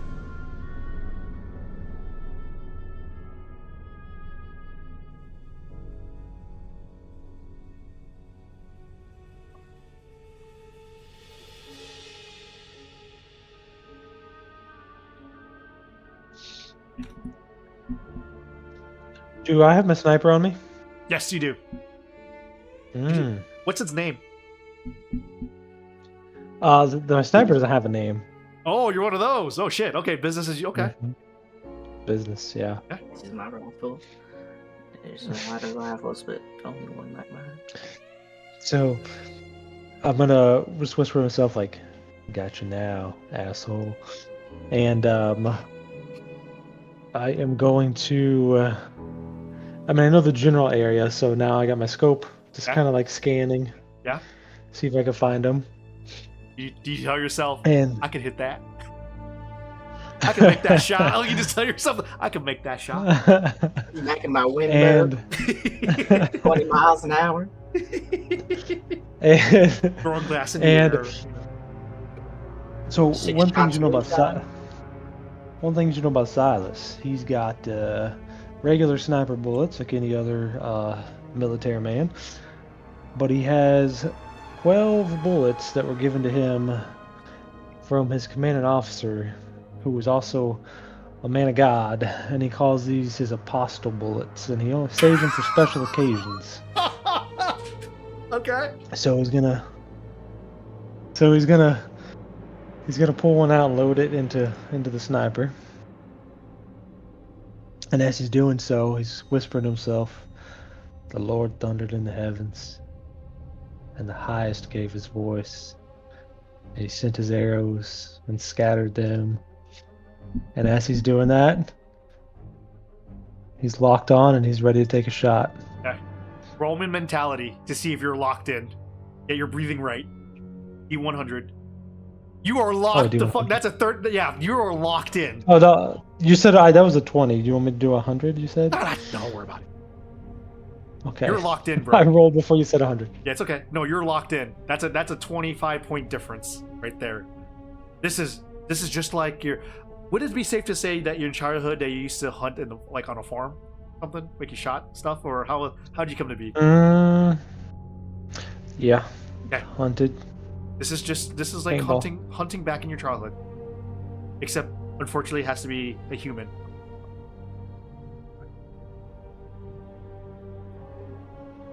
So, what's your next step? As your prime, got your breathing right, your heart rate's down. You know where this son of a bitch is. So you have to breathe. I'm pulling the trigger. Okay. How are you pulling the trigger as you're behind the pile? Oh, I'm like on top of the pile, right? So. Gotcha. Okay. I've crawled up a little bit. The gun's pointed. Okay. As soon as you got your scope set up, two things. Number one, you meet eye to eye to eye to eye to eye of this quote unquote human. Actually, it's not a fucking human.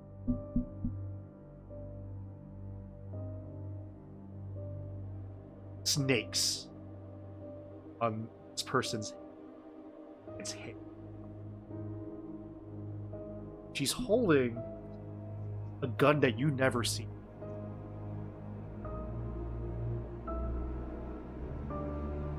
I want you to draw 100. Fires first.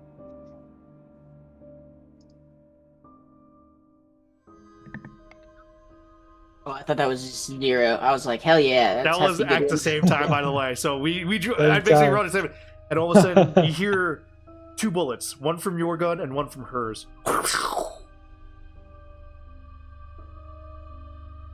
And now you're back at the Rose Palace. He says, "What happened? Hell of a shot you did." Comes up to you. You did able to see that son of a bitch die. She points to you down below. There is almost a fist-sized hole where your chest is. But unfortunately, you also got to see you.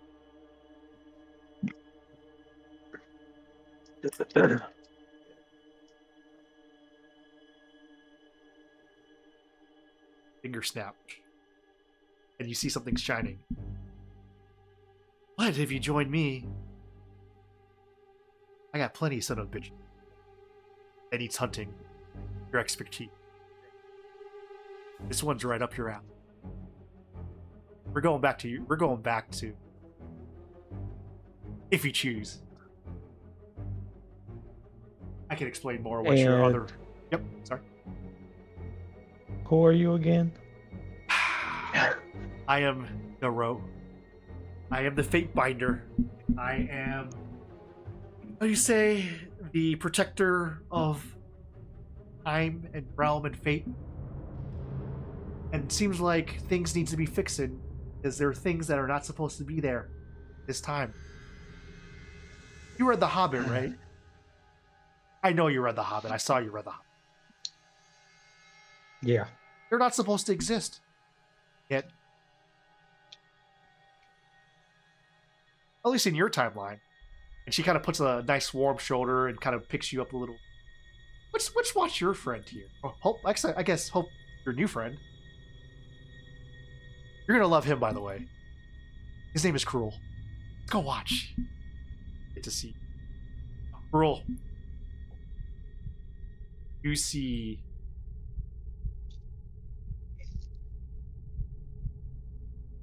Well, I don't think you can call them people. Because they're half horse. Centaurs. You've seen it in one of your movies that you don't talk about because they don't need to know about your personal life.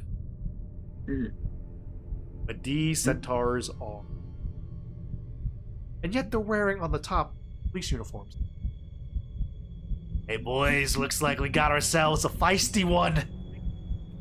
Oh, they make them more delicious, the feistier they are.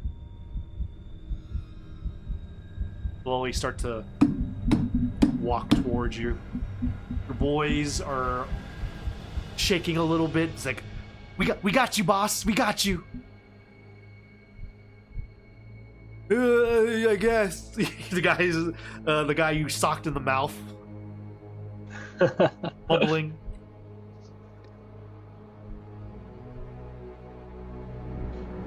You.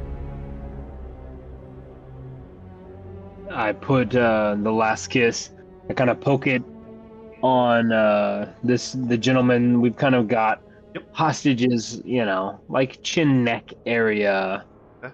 And I kind of go, but like, I've never seen horsemen like you before, and in the flesh, but it seems you want this one alive, eh?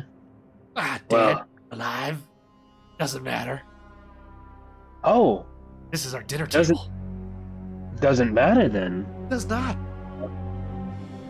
Well, that makes my decision much easier then, you see. And then in the same breath, he just pulls and lets Last Kiss just work. Work on the young man. Yeah. Work on the young man's head. And falls and impact. And you hear one of the horsemen's like, boss, there goes some of the meat.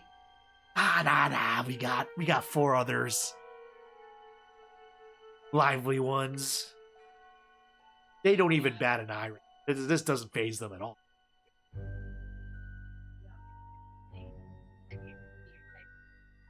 You're the great Tony Coppa, huh? So I heard.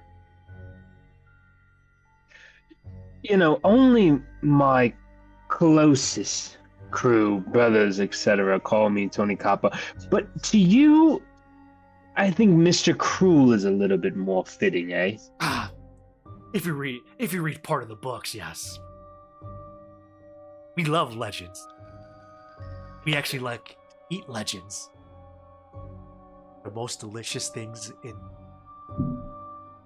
Well, you're in luck because it turns out legends, you see, the thing that they love more than anything is eating other legends.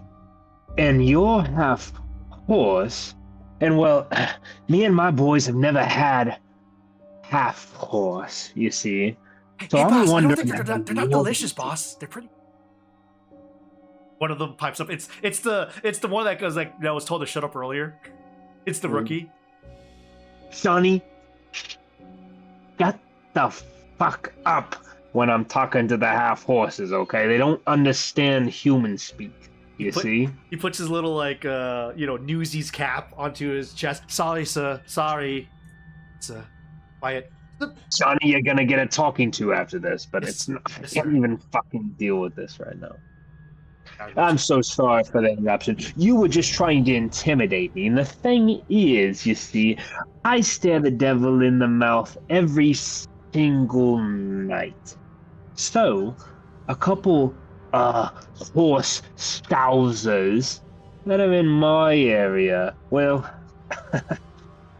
I don't think of anything really intimidating, you see, because the demons that I face every night, well, they'd leave you up at night, I'll tell you that. He puts the Mac, the Mac 10, the sub, back in the petticoat, and I kind of walk forward. Where am I, by the way? Did I disappear? You're the eye. There. You're the eye right here. Oh, now I'm the eye. Okay. I was the fist. Now I'm the eye. Right. Yeah, you're right. Sorry. Whoops. There we go. I don't care. I can be anything. I can be whatever you want. So I start walking up, and I do a snap. And now all of a sudden, my boys are doing the High School Musical kind of like sideways, kind of like. We belong together. And go ahead. Yep. I know. I was just gonna say we approached about here. You go.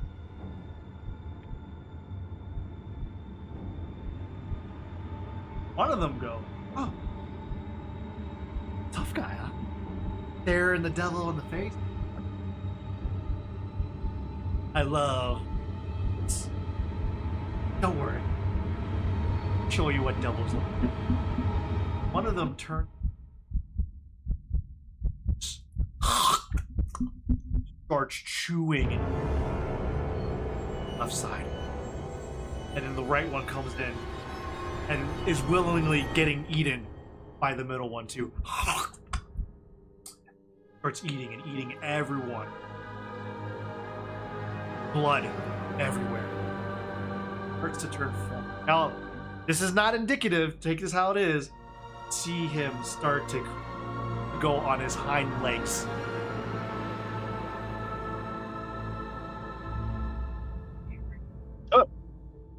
Whoa. I've seen this guy before. Oh, who's He that says- guy? Oh. Shit. Dude, origin story, by the way? What's Origin up? story? Question mark? Don't worry about it. And you see him wiping his mouth, and he says, pretty sure you haven't seen this one. Roll me spirituality. Okay. Superstition, morality, and morals. See if you believe any of this. Okay. Roll me 3d60s. You have to roll lower to the 39. 3d20s. Sorry, not 60s. Holy crap. You're okay. You're okay. It's a low what? You have to roll Oh, lower yeah. than a 39. Okay, 8 points. Oh, So- yeah. The blood is real. You know that for a fact. Mm. This guy is maybe you're sort of crazy right now because he just ate his own crew. You can smell it. This ain't bullshit. But also you're just like, okay, that's what I'm dealing with. Mhm. Now roll me anxiety. Okay. Head fast. Which one is anxiety again? Or would I be rolling? I would say 3d6 20s again. Okay. Yeah.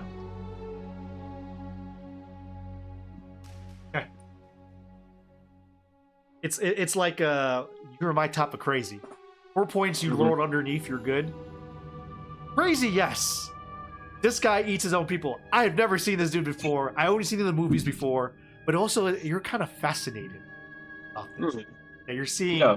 something that you see in myths and movies in reality. Kind of like Yeah. a museum in a way for you. That's how you're Mhm. acting this. So Fine, take a Tommy stab. Copper walks up a little closer to him, and I say, Donnie, come here. And Donnie moves up. And I say, I like the look of this guy's gift. See, he's willing to prove that his men are willing to die for him and his crew. Now, are my men willing to die for me? And the other two kind of like, they back up a little bit, but Donnie's still right there. And I say, good boy, Donnie. Now, I'm not going to eat you because, see, I had a big old thing of beans and bacon earlier. But, your left arm, that's not your gun arm, is it, Donnie? And Donnie goes, well, no, no, boss. I shoot with my right, but I do really, really fancy my left. Well, good. Donnie, give it here. I'd like to take a look at those ring fingers of yours. And Donnie kind of mutters, but he hands the hand over. And I pull a switch out, and I just start cutting off Donnie's fingers. His bowling fingers, at least. And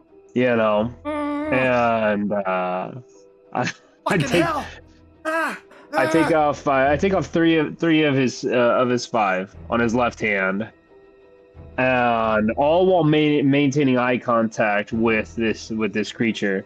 And I take one of his fingers and I put it up to my mouth, and I take a match and I light it, and I act like I'm smoking a cigar.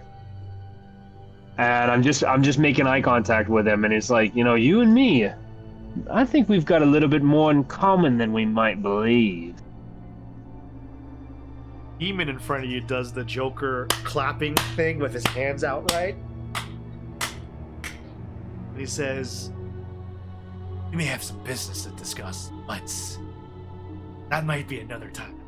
We have other problems to do. And roll me a physicality check.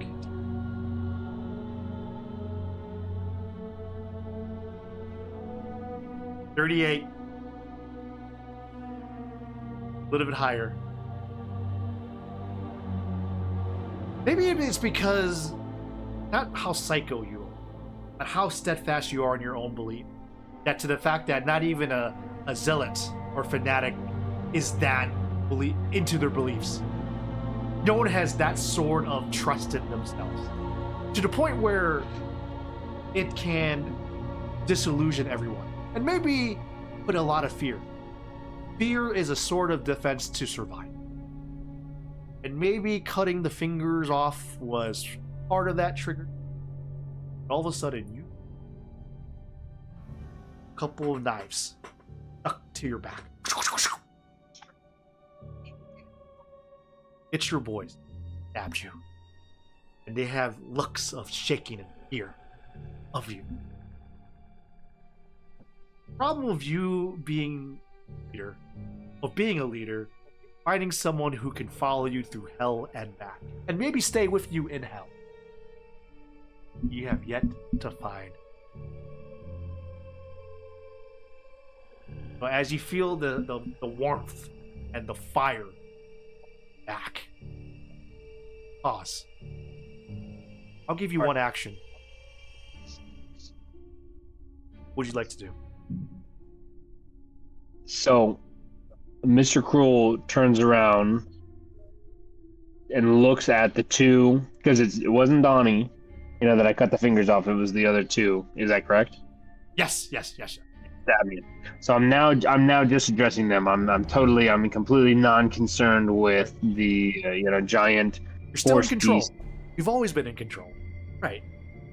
I look at them and I say, Shawnee and Bonnie, the boy, say, you've made your move.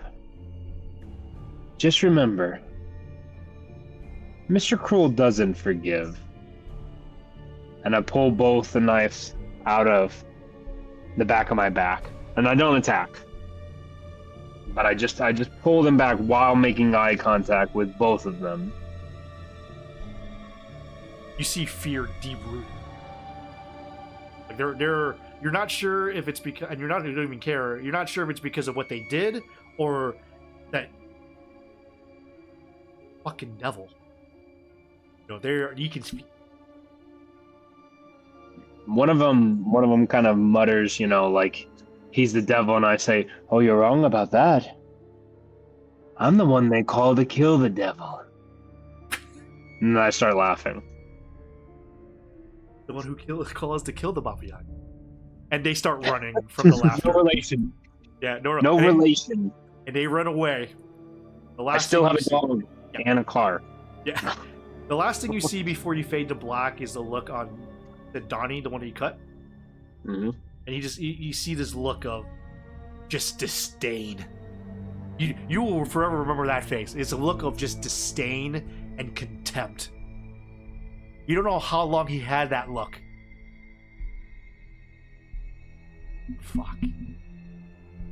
And now you're back, and you see the Fate Binder kind of, sitting on the desk, legs crossed, as he looks at you.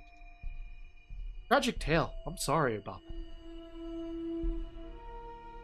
It's tough to find good people to surround yourself that you can trust, or at least follow your word without any question.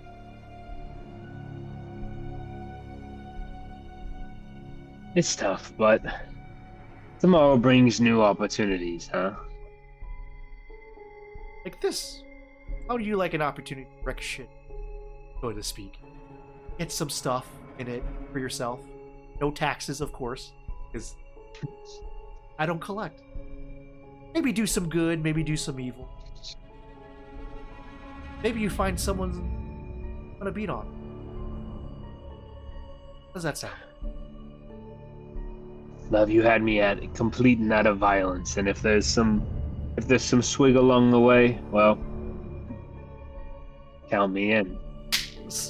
Claps his hands and she says, "Good.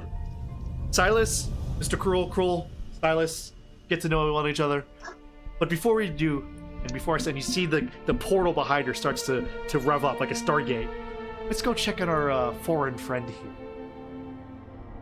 Zahn, it has been roughly about a minute or two, and you and your newfound foreign friend has deftly cut another.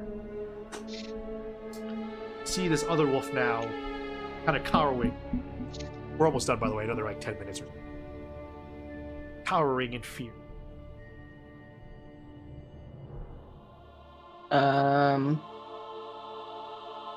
Let's see here. I mean, if they're wanting to run away, then I'm not gonna kill them and just out of to kill them. I'm gonna let them run away. Wolf comes in and kind of like, I guess with the cub, kind of does that thing where it bites on the neck to like lift it up and take them away. Now you're left with the knight from a foreign land and a bunch of these bodies and what looks like to be a cave in front of you. I kind of look at the knight, like flick my blade out and like kind of like wipe it off and put it away, and then I kind of just look towards like the cave, like point at him, me, and then like the cave. And he nods initial as he kind of like puts his staff on the ground. But the moment you point to the cave, he shakes his head. No. And he stands right in, as if he's defending it.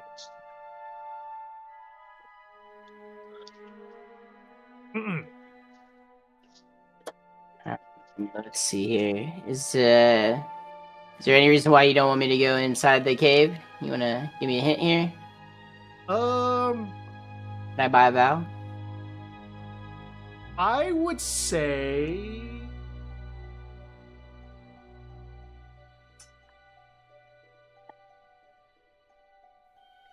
for spirituality.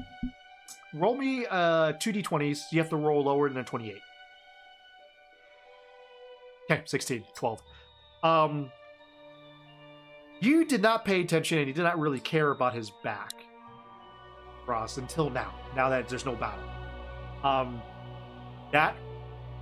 It all makes sense now. He's a foreign guy, speaking a language you don't understand. And the cross, see, it involves some sort of religion that a lot of people have been following place. And one of the problems that has been problematic, that's we're sent on a mission to find treasure by your hiree. This particular sect of people have been known to guard said treasures to the point where either there has been a battle or a war over it, or people have died protecting it. You're thinking this cave involving treasure that you were sent to do. Yeah. Now this person that new bestie you made on the battlefield looks like he's guarding it. But we've not had like any real communication, right? It's just been more kind of. This is what you remember from your. From then, yeah. This is all hearsay from your head, right? Hearsay, if you choose to believe it or not. Harder, you'd have to think this had to have some type of sentient being. If not, it would just attack me. So, all right, buddy. Listen here. I don't want any problems. Just want to slip by you here, and I just kind of try to, and see what he does. So as you're going closer and you're trying to slip by like one of the gaps, he puts his staff right across the thing like a gate, and he kind of shakes his head like, no. And you see, can I tell? Like from his armor. Yeah, no, you're good. You can see from the armor that some of the spaces you do see like human skin. So it is you see some flesh.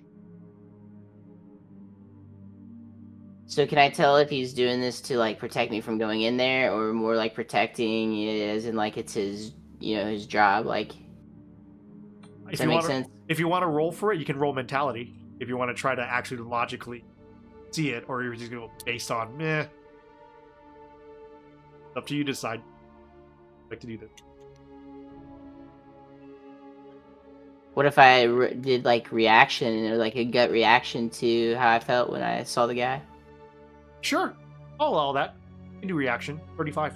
Roll 3D 20s. You have to roll less than a 35. 35 or less, sorry.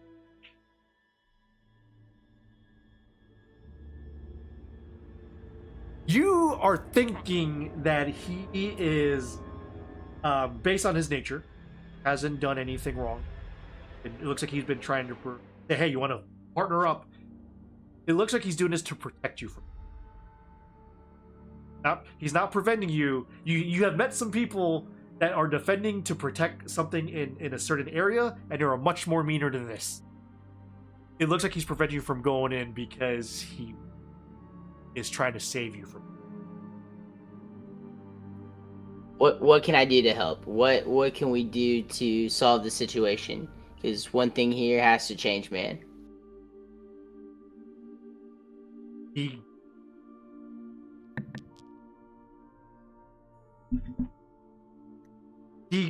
can tell he does the head, like the Carl head tilt from Walking Dead, like he's trying to understand you. Cool. Trying to do this together. No, and and he points inside the cave, and he's trying to explain. Points in the cave, and then he does this big, like monster imitation. Inside. X. No.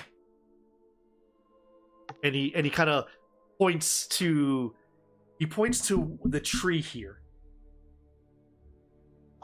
Points to the tree, and he kind of does the motion, the hand signal of how big that tree is.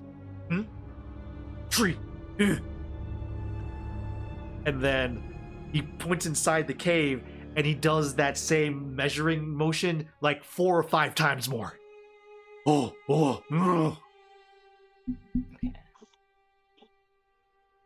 to tell you how this thing is bigger than the tree, is what you're guessing. Apparently a lot of bigger than that tree. Yes. I feel like smog's in here. Let's see here. Hey, look over there, and then slip by.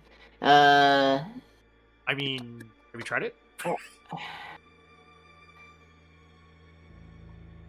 No, I was just thinking.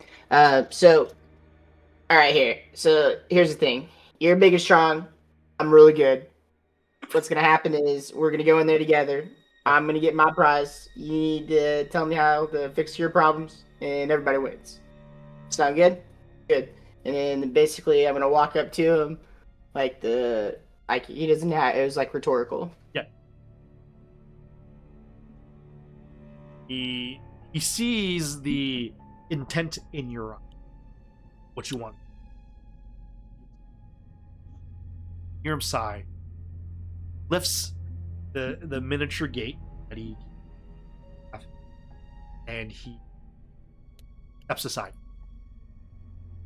But as he's doing it, he points to himself and shakes his head. Not going in.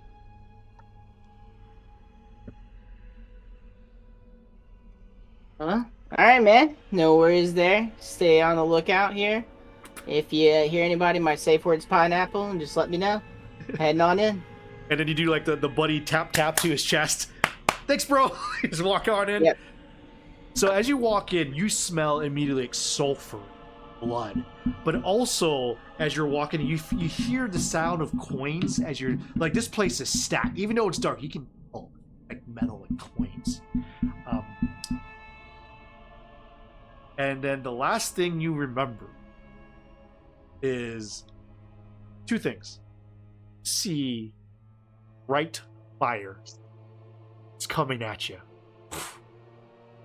And the source of that said fire, see two eyes glowing.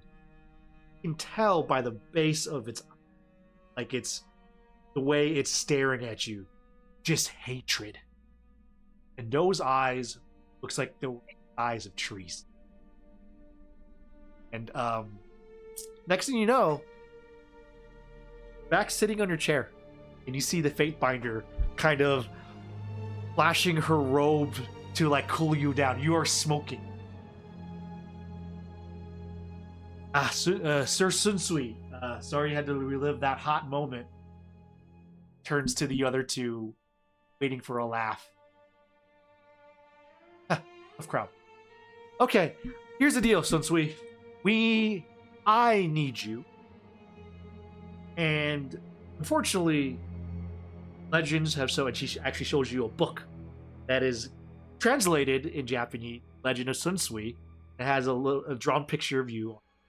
And she turns to one of the end pages, mentions about lost honor because you could not fulfill your duty finding treasure. And there was a rumor of you having coveting the Empress. You help me out, I can change that. You can come back to your own time, and you get to sharpen your skills, so to speak. Say.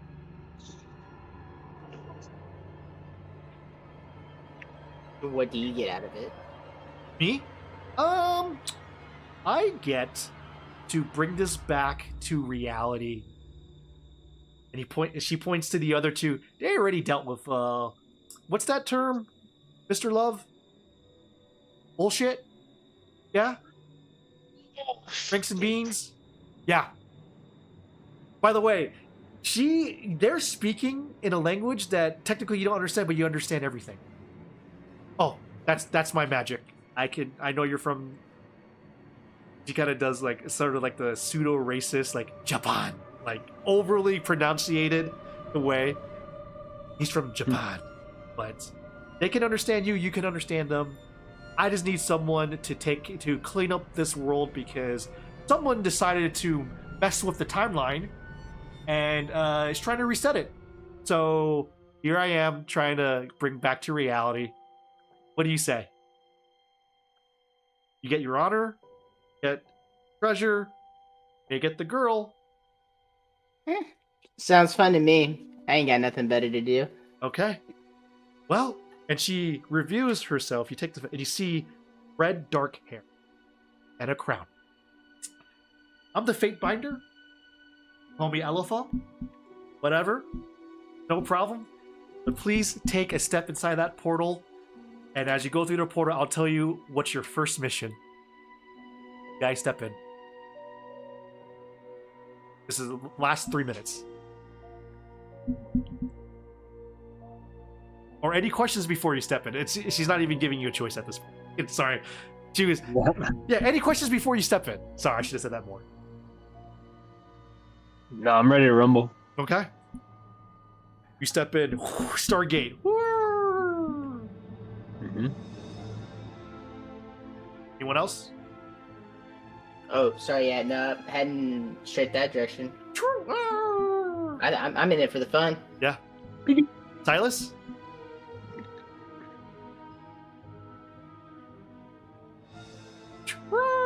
You get sucked in, and as you get sucked in, it's like picture like the loading screen. Picture the loading screen of a mission where you go through a wormhole, but it's loading, but it's telling you like the mission stuff, and you hear Elefa's voice. Well, as you and I know, you have seen things that should not exist.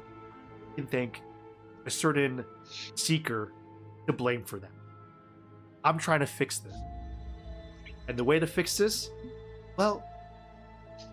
Let me ask you this. Well, yeah, let me ask you this, Sir Silas. This may look familiar.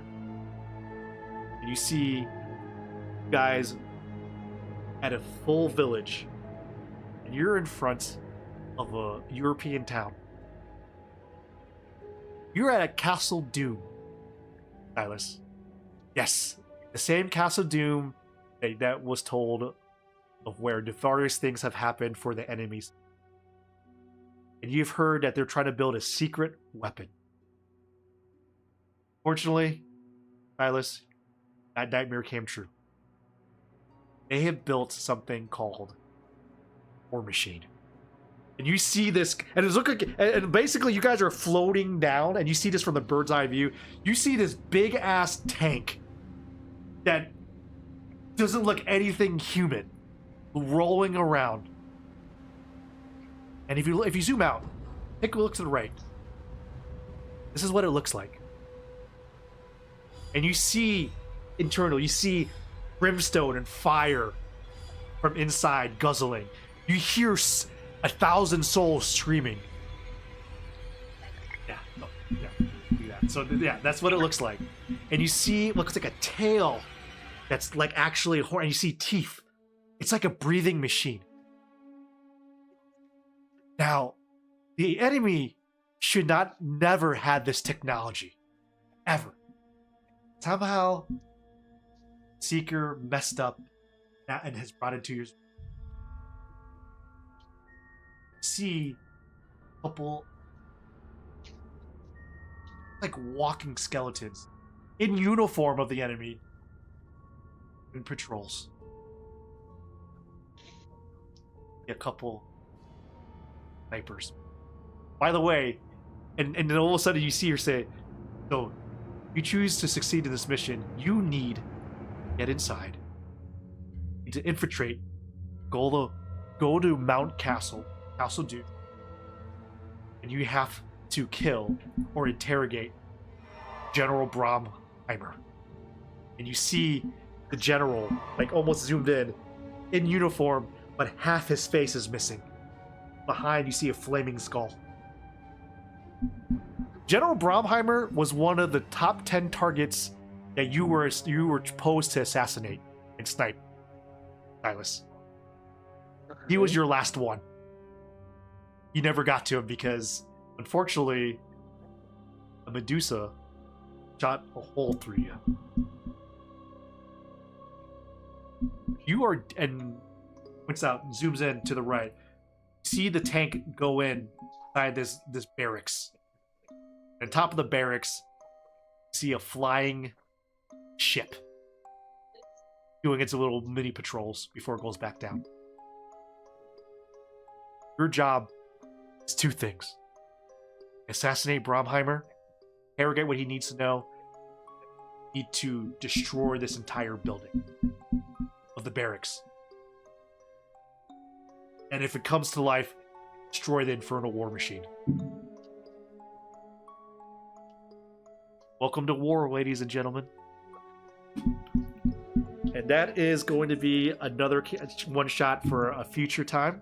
Maybe you have some other people to join. But now we have Silas, the middle-aged sniper. We have Tom Hardy. I mean, Mr. Cool. The guy who takes out the gun. Nah, we don't need that. Don't need that. And then we have the samurai. So funny that you did that, Josh, beforehand, because I had an idea in my head. So, have you ever watched Samurai Champloo? Yes. Yeah, of course. So, like, that guy is, like, not, I can't think of his name, Manga, I can't think of how to say his name, but the one guy who has the, like, the forks on his sword. Okay. Yeah. So he's, like, very unorthodox. Yeah. But in my head, what I was thinking is, like, how funny would it be to be, like, kind of like the guy from The Gentleman, I can't think of it's like that sandwich scene where he goes in and he's like, those kids are being disrespectful, and he kind of like teaches them a lesson. Colin Farrell. Yeah, like kind of having like that type of like personality where he's just like slapping people around because they're just like dumb and being, disrespectful. Oh yeah. But so this type of mechanic, I'm like, for future, if we keep doing this, pretty much this is going to be treated as like a strategy game where I'll show you how they're patrolling, and I have to tell you have to tell me each action that you're doing. So like, oh, I'm going to walk. Okay, so now the skeleton just walked up here. So it's like you're playing one of those like strategy over the top games. So you're always going to see everything, Okay. Matt, I kept thinking in that character when you walked up and it said like "help" in the snow. If you were playing Mhm. Thunder, that you would have walked up to it and like saw it, and then like try to like piss and like trace it in the Yeah. snow. Is what I kept thinking. What I kept thinking in my head. it's like, what are you doing? It's like you're over here investigating. He's just like, taking a piss. Tracing it in the snow. But as the It's name, like- it's like- oh, yeah. Go ahead. Oh, You're good. no, you're good. I was going to say, like, as the name suggests, this is a spin-off to the Roots, and Okay. you are Yeah. dealing exactly what the fuck is going on with the time, except this is happening to time. World War II, Medusas, orcs, what? Mhm. Centaurs? You And know, Josh, Oh yeah. if you would have done a modern day sniper, we could have had a whole like Miami Vice kind of thing going, Did- like the Miami two Vice, bros from or different maybe time dick, periods. dick measuring contest. Hey, it's like, hey, back in my day, we didn't have any red dots. You know what? I fired with my faith. My faith, Well, the one my thing, possibilities, and skill. You know. the one thing I wanted to do, no matter what, was I wanted to be a bad guy. Like I would like to be like a bad guy, and so like I was like, even if I was gonna be like a Chris Kyle style sniper, I was gonna be like a bad person, you know, because I never play that. I'm always like I'm the guy that like I always pick the good NPC dialogue. You know, I'm like, you know what? I'm never an asshole, man. Like, let's be an asshole. Let's see what that's like. Maybe I'm not a good guy. We'll see. The Antonio Banderas of assassin. You know.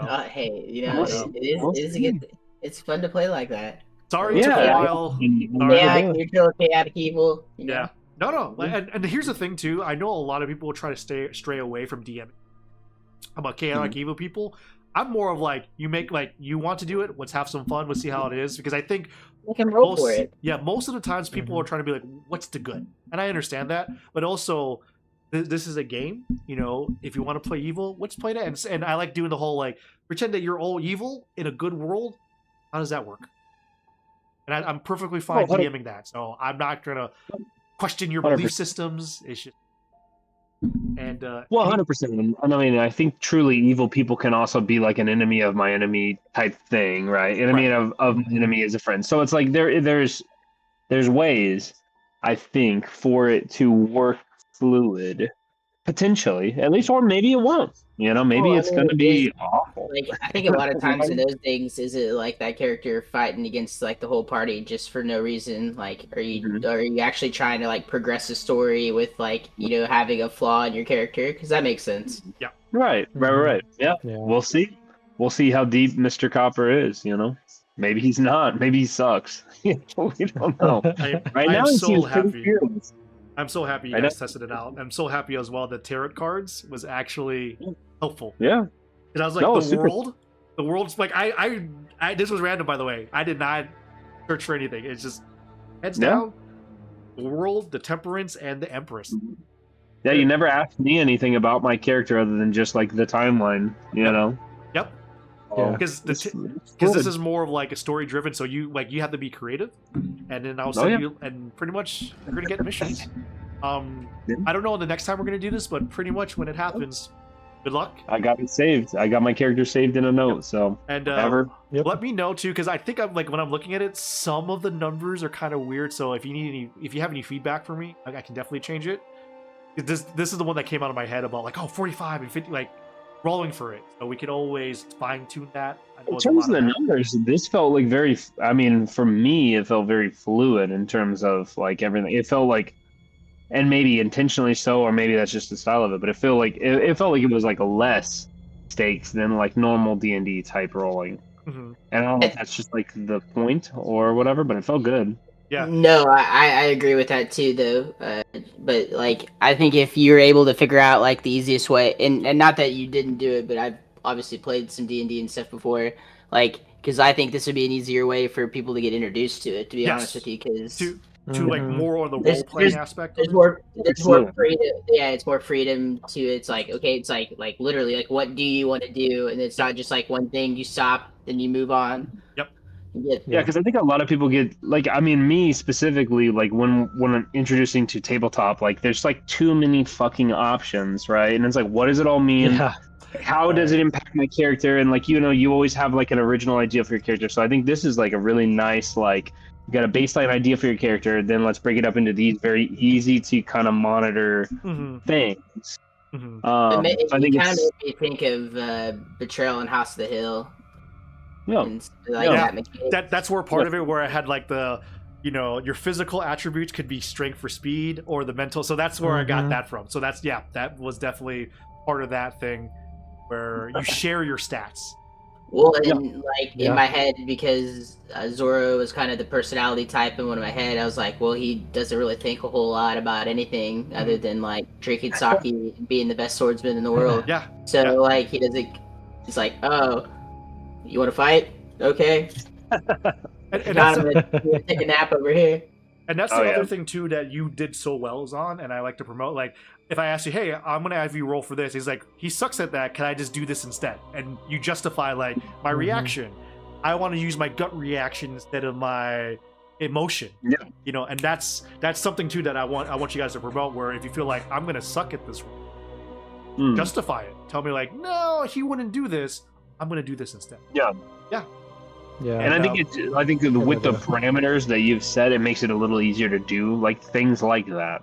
Yeah, like to have those kind of conversations because you can see the baselines, like, and they're all right there. Good. Sorry, the first one took a while. Yeah, because I think I went to everyone's like backstory a little bit, but I think it's integral, right? I enjoyed this time, man. You'll understand definitely when it comes to these types of missions and how boss battles will work. I have a different idea for it. Spoiler alert, there's not going to be HP involved. Cool. I like that. Well, actually, your HP will be involved. I'm not going to be like, oh, you got shot with a tank gun. 5 points of damage. You're good. I say just a prayer. Wrap some band-aids on it. 2 points of damage. But yeah, this one I want to promote more freedom and more freedom for you guys to choose and choose what you want to do, as opposed to like, hey, can I roll to investigate? Can I do that? So no, for sure. Matt was sorry, Zon, what were you saying? No, you're good. I have an off subject question, so go ahead. This is gonna also be off subject. I'm so sorry. Matt, was the one kind of like statement you made that was like a little bit kind of like biblical, did that have anything like any influence from Fury, like Shia LaBeouf's character from Fury at all, or no? Was that like totally off? Because it kind of made me think of him. It's a mix of Fury, but a lot of Saving Private Ryan. Private Jackson. Oh, dude, the cross sniper dude. Yeah. I can. I literally, I almost sent to you. There's a couple times where I almost sent something that's like, is he gonna fucking say a prayer and then just fucking drop this dude? I can already tell. Yeah, a lot of influence from that. If Silas's last battle happens and he has to fall, I can already tell what Silas is gonna do. Oh Lord! Oh, dude, I have a whole sheet of like scripture written out here. And the 12 bullets made me think of Vox Machina, where he had like signed all the people he like needed to get revenge on, and it's like in a revolver. That's something we could think about too. Like, you assassinated 9 people, but there's one that got away. Yeah. Good old I think I want to say Matt and Zon, you guys both cooked with your characters. Yes. Definitely. Absolutely cooked. I did minimal thinking. My whole thought with my character was just like all vibes. So I was I kind of initially left it like that. But you guys cooked with your characters. Well, no, because of like just like him DMing and you guys talking, because I went last. Like I literally have like I was like scratching things like as you guys were going through. It's like, oh, it's like I hadn't really thought about like the backstory here. It's like, what do I want to do here? Right. No, for sure. Oh, I got like a whole front and back page of shit. backstory. What the hell? Okay, I didn't do nothing. I really appreciate it. Really appreciate it. Like an audiobook is how I was thinking about it. This is good. This is good confidence for me. And I was thinking about doing this for a very long time, like even before I met you, but I just never had the ability. And now I'm like play testing it. So let's go. Let's go. Yeah. Hell yeah, boys. I'm not, like I said, another time we could try doing this later on, but I think next Thursday we'll be back to normal programming, hopefully. And we can also never read any lit RPGs. I wanted to ask you guys, like any lit RPG like books. I don't know that I've read any RPG books, but I would be into that. I love RPG games, right? Like, but I don't know that I've read any like necessarily book. What one would you recommend? Well, I mean, Dungeon Crawler Carl is an easy one to get into. Okay, so For I'm reading that currently. I am actually reading that currently. So I guess I lied. I'm literally I'm on like chapter 60 right now. Yeah, well, that means see that book series. Like, if you like that, you'll like it because, like in my head, that it was based more for like our age group with like the humor and whatnot. There's one that's called He Who Fights with Monsters, which is I think more video game-esque, but Okay. what his world and like kind of how he is kind of very much like that book series, where it was like this guy he literally gets put into a it's like a sorcerer's trying to like summon something, and basically he fucks up and summons this random kid named Jason to this like world that he has no nothing about. But he gets like basically, summoned butt ass naked into the middle of this sorcerer's like tower where he's like trying to summon this thing. It's like, what the fuck? Who is this? And they call them outlanders, and they get all these like special skills where they can like understand pretty much every language. It's like it's kind of like a booster pack. It's kind of like. So they'll make like jokes about like, like, oh, he gets basically like starting with the game, several levels ahead of these guys, but he knows fucking nothing. Yeah. And so he's like super sarcastic, and it's like it's a funny kind of series with like that kind of humor. But both of those series is like what I thought about. But when you guys were talking about like the portal and stuff like that, what it made me think about is like in this one, it's kind of like Harry Potter, where like if you do it for the first time and you're not used to it, like you puke and shit. Yeah. Well, like, they had this character like was like a little girl who would literally just like hop back and forth out of the portal. Like she was like playing with it, like fucking with people, because like people didn't think that like magically it was like existed. It's like, hey, I'm about to tell you something and you're not gonna fucking believe it here. I'm not David Blaine here, but it's like they do something like that's not real, and it's like, no, seriously, like the card's over here, and it's like cards over here, and they're like, holy shit. But they keep going back and forth through this portal, and it's like every time this one person's like puking, and this little girl's just like hopping back and forth like there's nothing going on. That's what it made me think of. Oh, hell yeah. Hell yeah. You guys should listen to it though. Good job, everyone. No, absolutely. Thank you again. Absolutely. Sorry, That was it's a little super bit late. fun. And like I said, That's okay. anytime if you want to continue this, we can do it in one day. And also, if you wanted to, just send me like if you want to do a picture of your character. Yeah. I can always add it. But yes, just to confirm, Fatebinder is Elipha. One from Root. Okay. That's what I was kind of guessing, but I wasn't 100%. All coming together, full circle. War. Yes, sir. Roots of War? No, Yes, this is war now. This Yes, is post-war. Raw is war, baby. Yep. Like what Zon said, super quick, because I do have to go. But what Zon said, you guys should all read Dungeon Crawler Carl. I just started it, but it's amazing. It's hilarious. It cusses, which I think is necessary in this kind of situation, and it's kind of like a. What'd you say?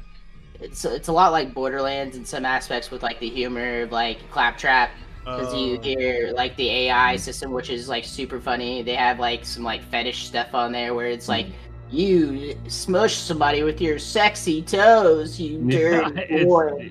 It's really the guy that does the voice like audiobooks for it, Jeff Hayes, is fantastic. He does all the voices, every single one of them. I haven't done the audiobook for it, but I bet it's amazing. I mean, I'm reading it. like, I would tell you it's an audiobook only read for me. Not that I don't think that like the book itself is good. Like, he himself has won multiple awards for like his vocal range and stuff, because he literally voices all the females, and like it's hilarious. Yeah. I'll yell even one up here. I don't know if you can see it. I have a fucking I have a tattoo from the series. It's fucking. Wait, this is Princess Donut in Mongo. Oh shit! Okay, let's go. So the series is hilarious. No, it is. I love Princess. Princess. It is a money holder. There's gonna be 11 books. So. Oh, wow. Yeah. I haven't gotten super far, so I've only literally just started it last week, but I do like it though. Hell yeah, dude! I'm reading it on Kindle currently, but I'm fucking with it. Audiobook. I'm doing The Way of Kings from Brandon Sanderson right now, which is like 45 hours long audiobook. It's amazing. It's amazing. I'm 23 hours in. And I started this in January, so I'm slow.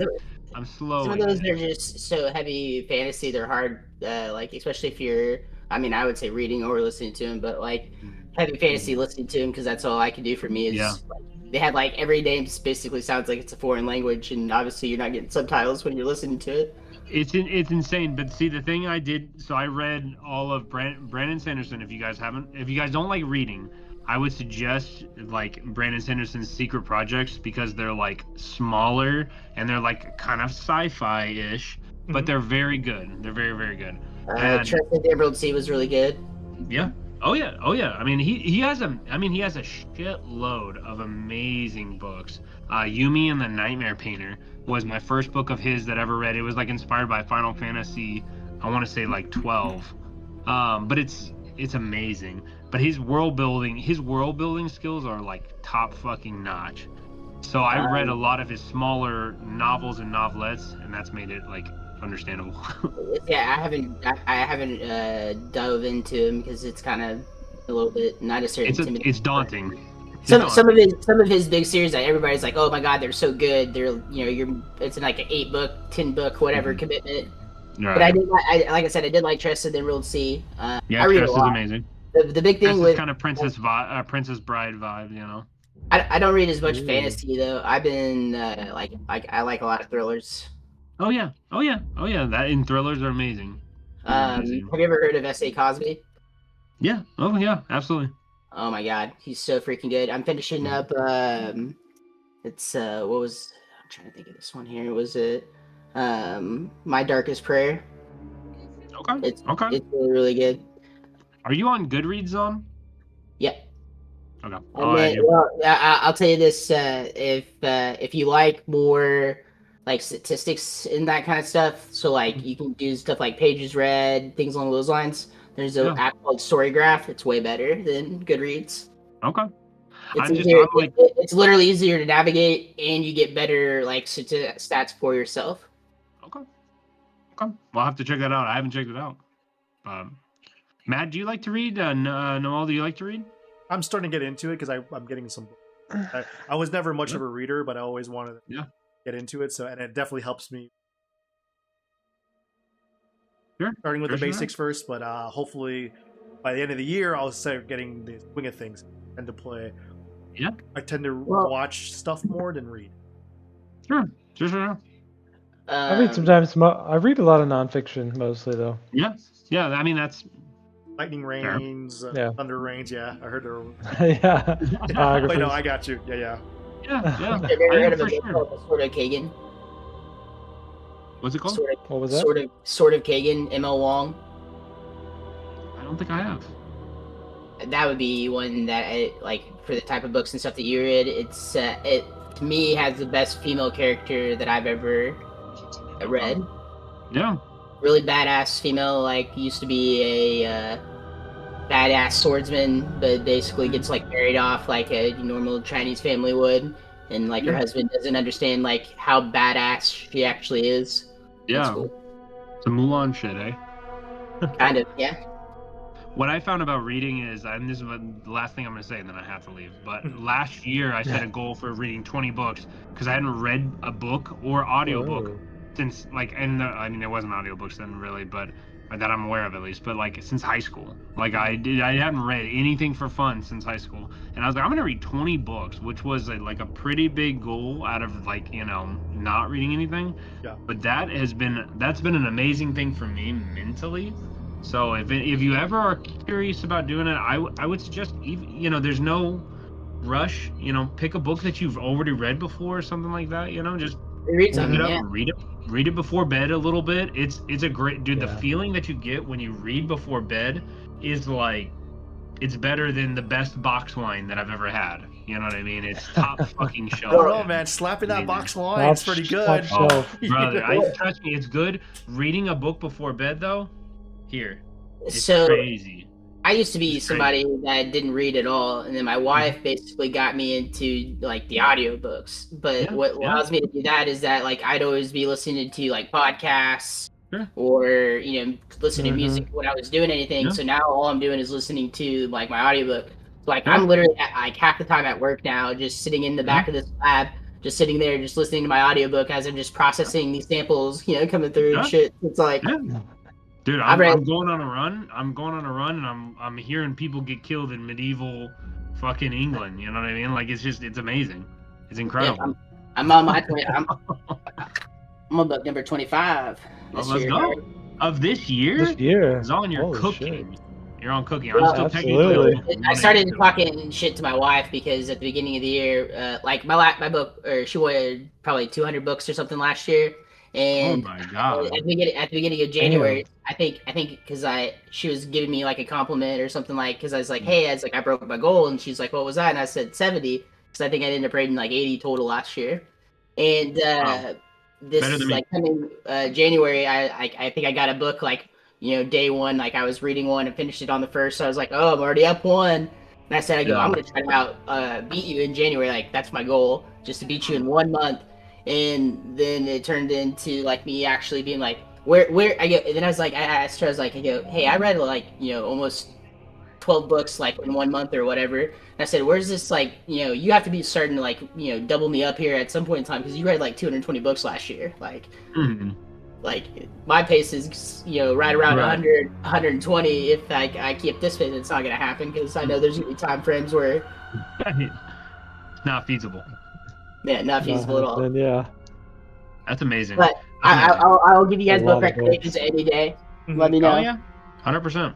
Well, Tell if me you what you guys are want. ever considering it, download. I mean, I use Goodreads. Oh, and Libby.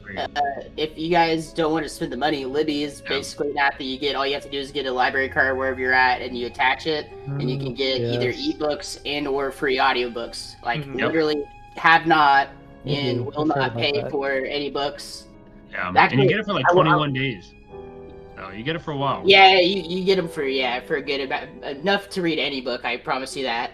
But the only thing with those lit RPG books is that a lot of those fuckers don't have them on the library. So, like, for example, all of Dungeon Crawler Carl, you can't get it on Libby. He's Audible only. Like, whatever.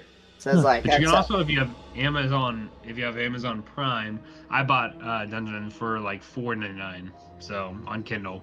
But I read Kindle because my daughter eats all my physical books. And that's not an exaggeration. Oh, she will eat the rind of the book. You will look at a book like the Outsiders, favorite book of all time, dude. I have my original copy. It's got a giant bite through the rind of the book, dude, because she can't be stopped by conditional means. Like, it's just not possible. She's just hungry for knowledge. She's hungry for knowledge, and she really likes to piss me off. But on that note, boys, I gotta sleep because 5 a.m. is gonna come for me. We'll tackle. Yes, hopefully, yeah. we'll figure out if we can do anything next Thursday. I'll let you guys know. But yeah, I'll see you guys. Yes, sir. You guys. Yes. We'll see you guys. Bye. Well, have a good night. That was super fun, dude. Yes, thank you. Are you? I guess now that it's just me and you for just 10 seconds, are you considering doing the half with Matt and me? Oh yeah, I just need to get the ticket. Possibility? Oh no, I mean I'm doing it. I don't even know if Matt has. To be honest, I bought mine. You guys, no rush on buying yours, but I just didn't know if you guys were gonna. Because I'm gonna do it with or without you. Hopefully with you though. Yeah, I know. I was planning to. I just need to buy it, but I have to wait for a little bit. But yeah, I already had it vacation time set for that. Good. Okay, November 7th. Yep. So, all right, brother. Well, hey, super fun session. Love this concept. Yes. Great work, sir. Thank you. Thank you. Absolutely, man. Yes. Absolutely. Well, hey, you have a great night, and we'll talk to you soon. All right. Definitely. Yeah. All right, brother. Peace. That was really fun. I think the first playtest was good. I definitely have room for improvement in regards to stats, but I think the way it was played was definitely. Can't wait for more. Talk to you guys later. Yeah, bye-bye.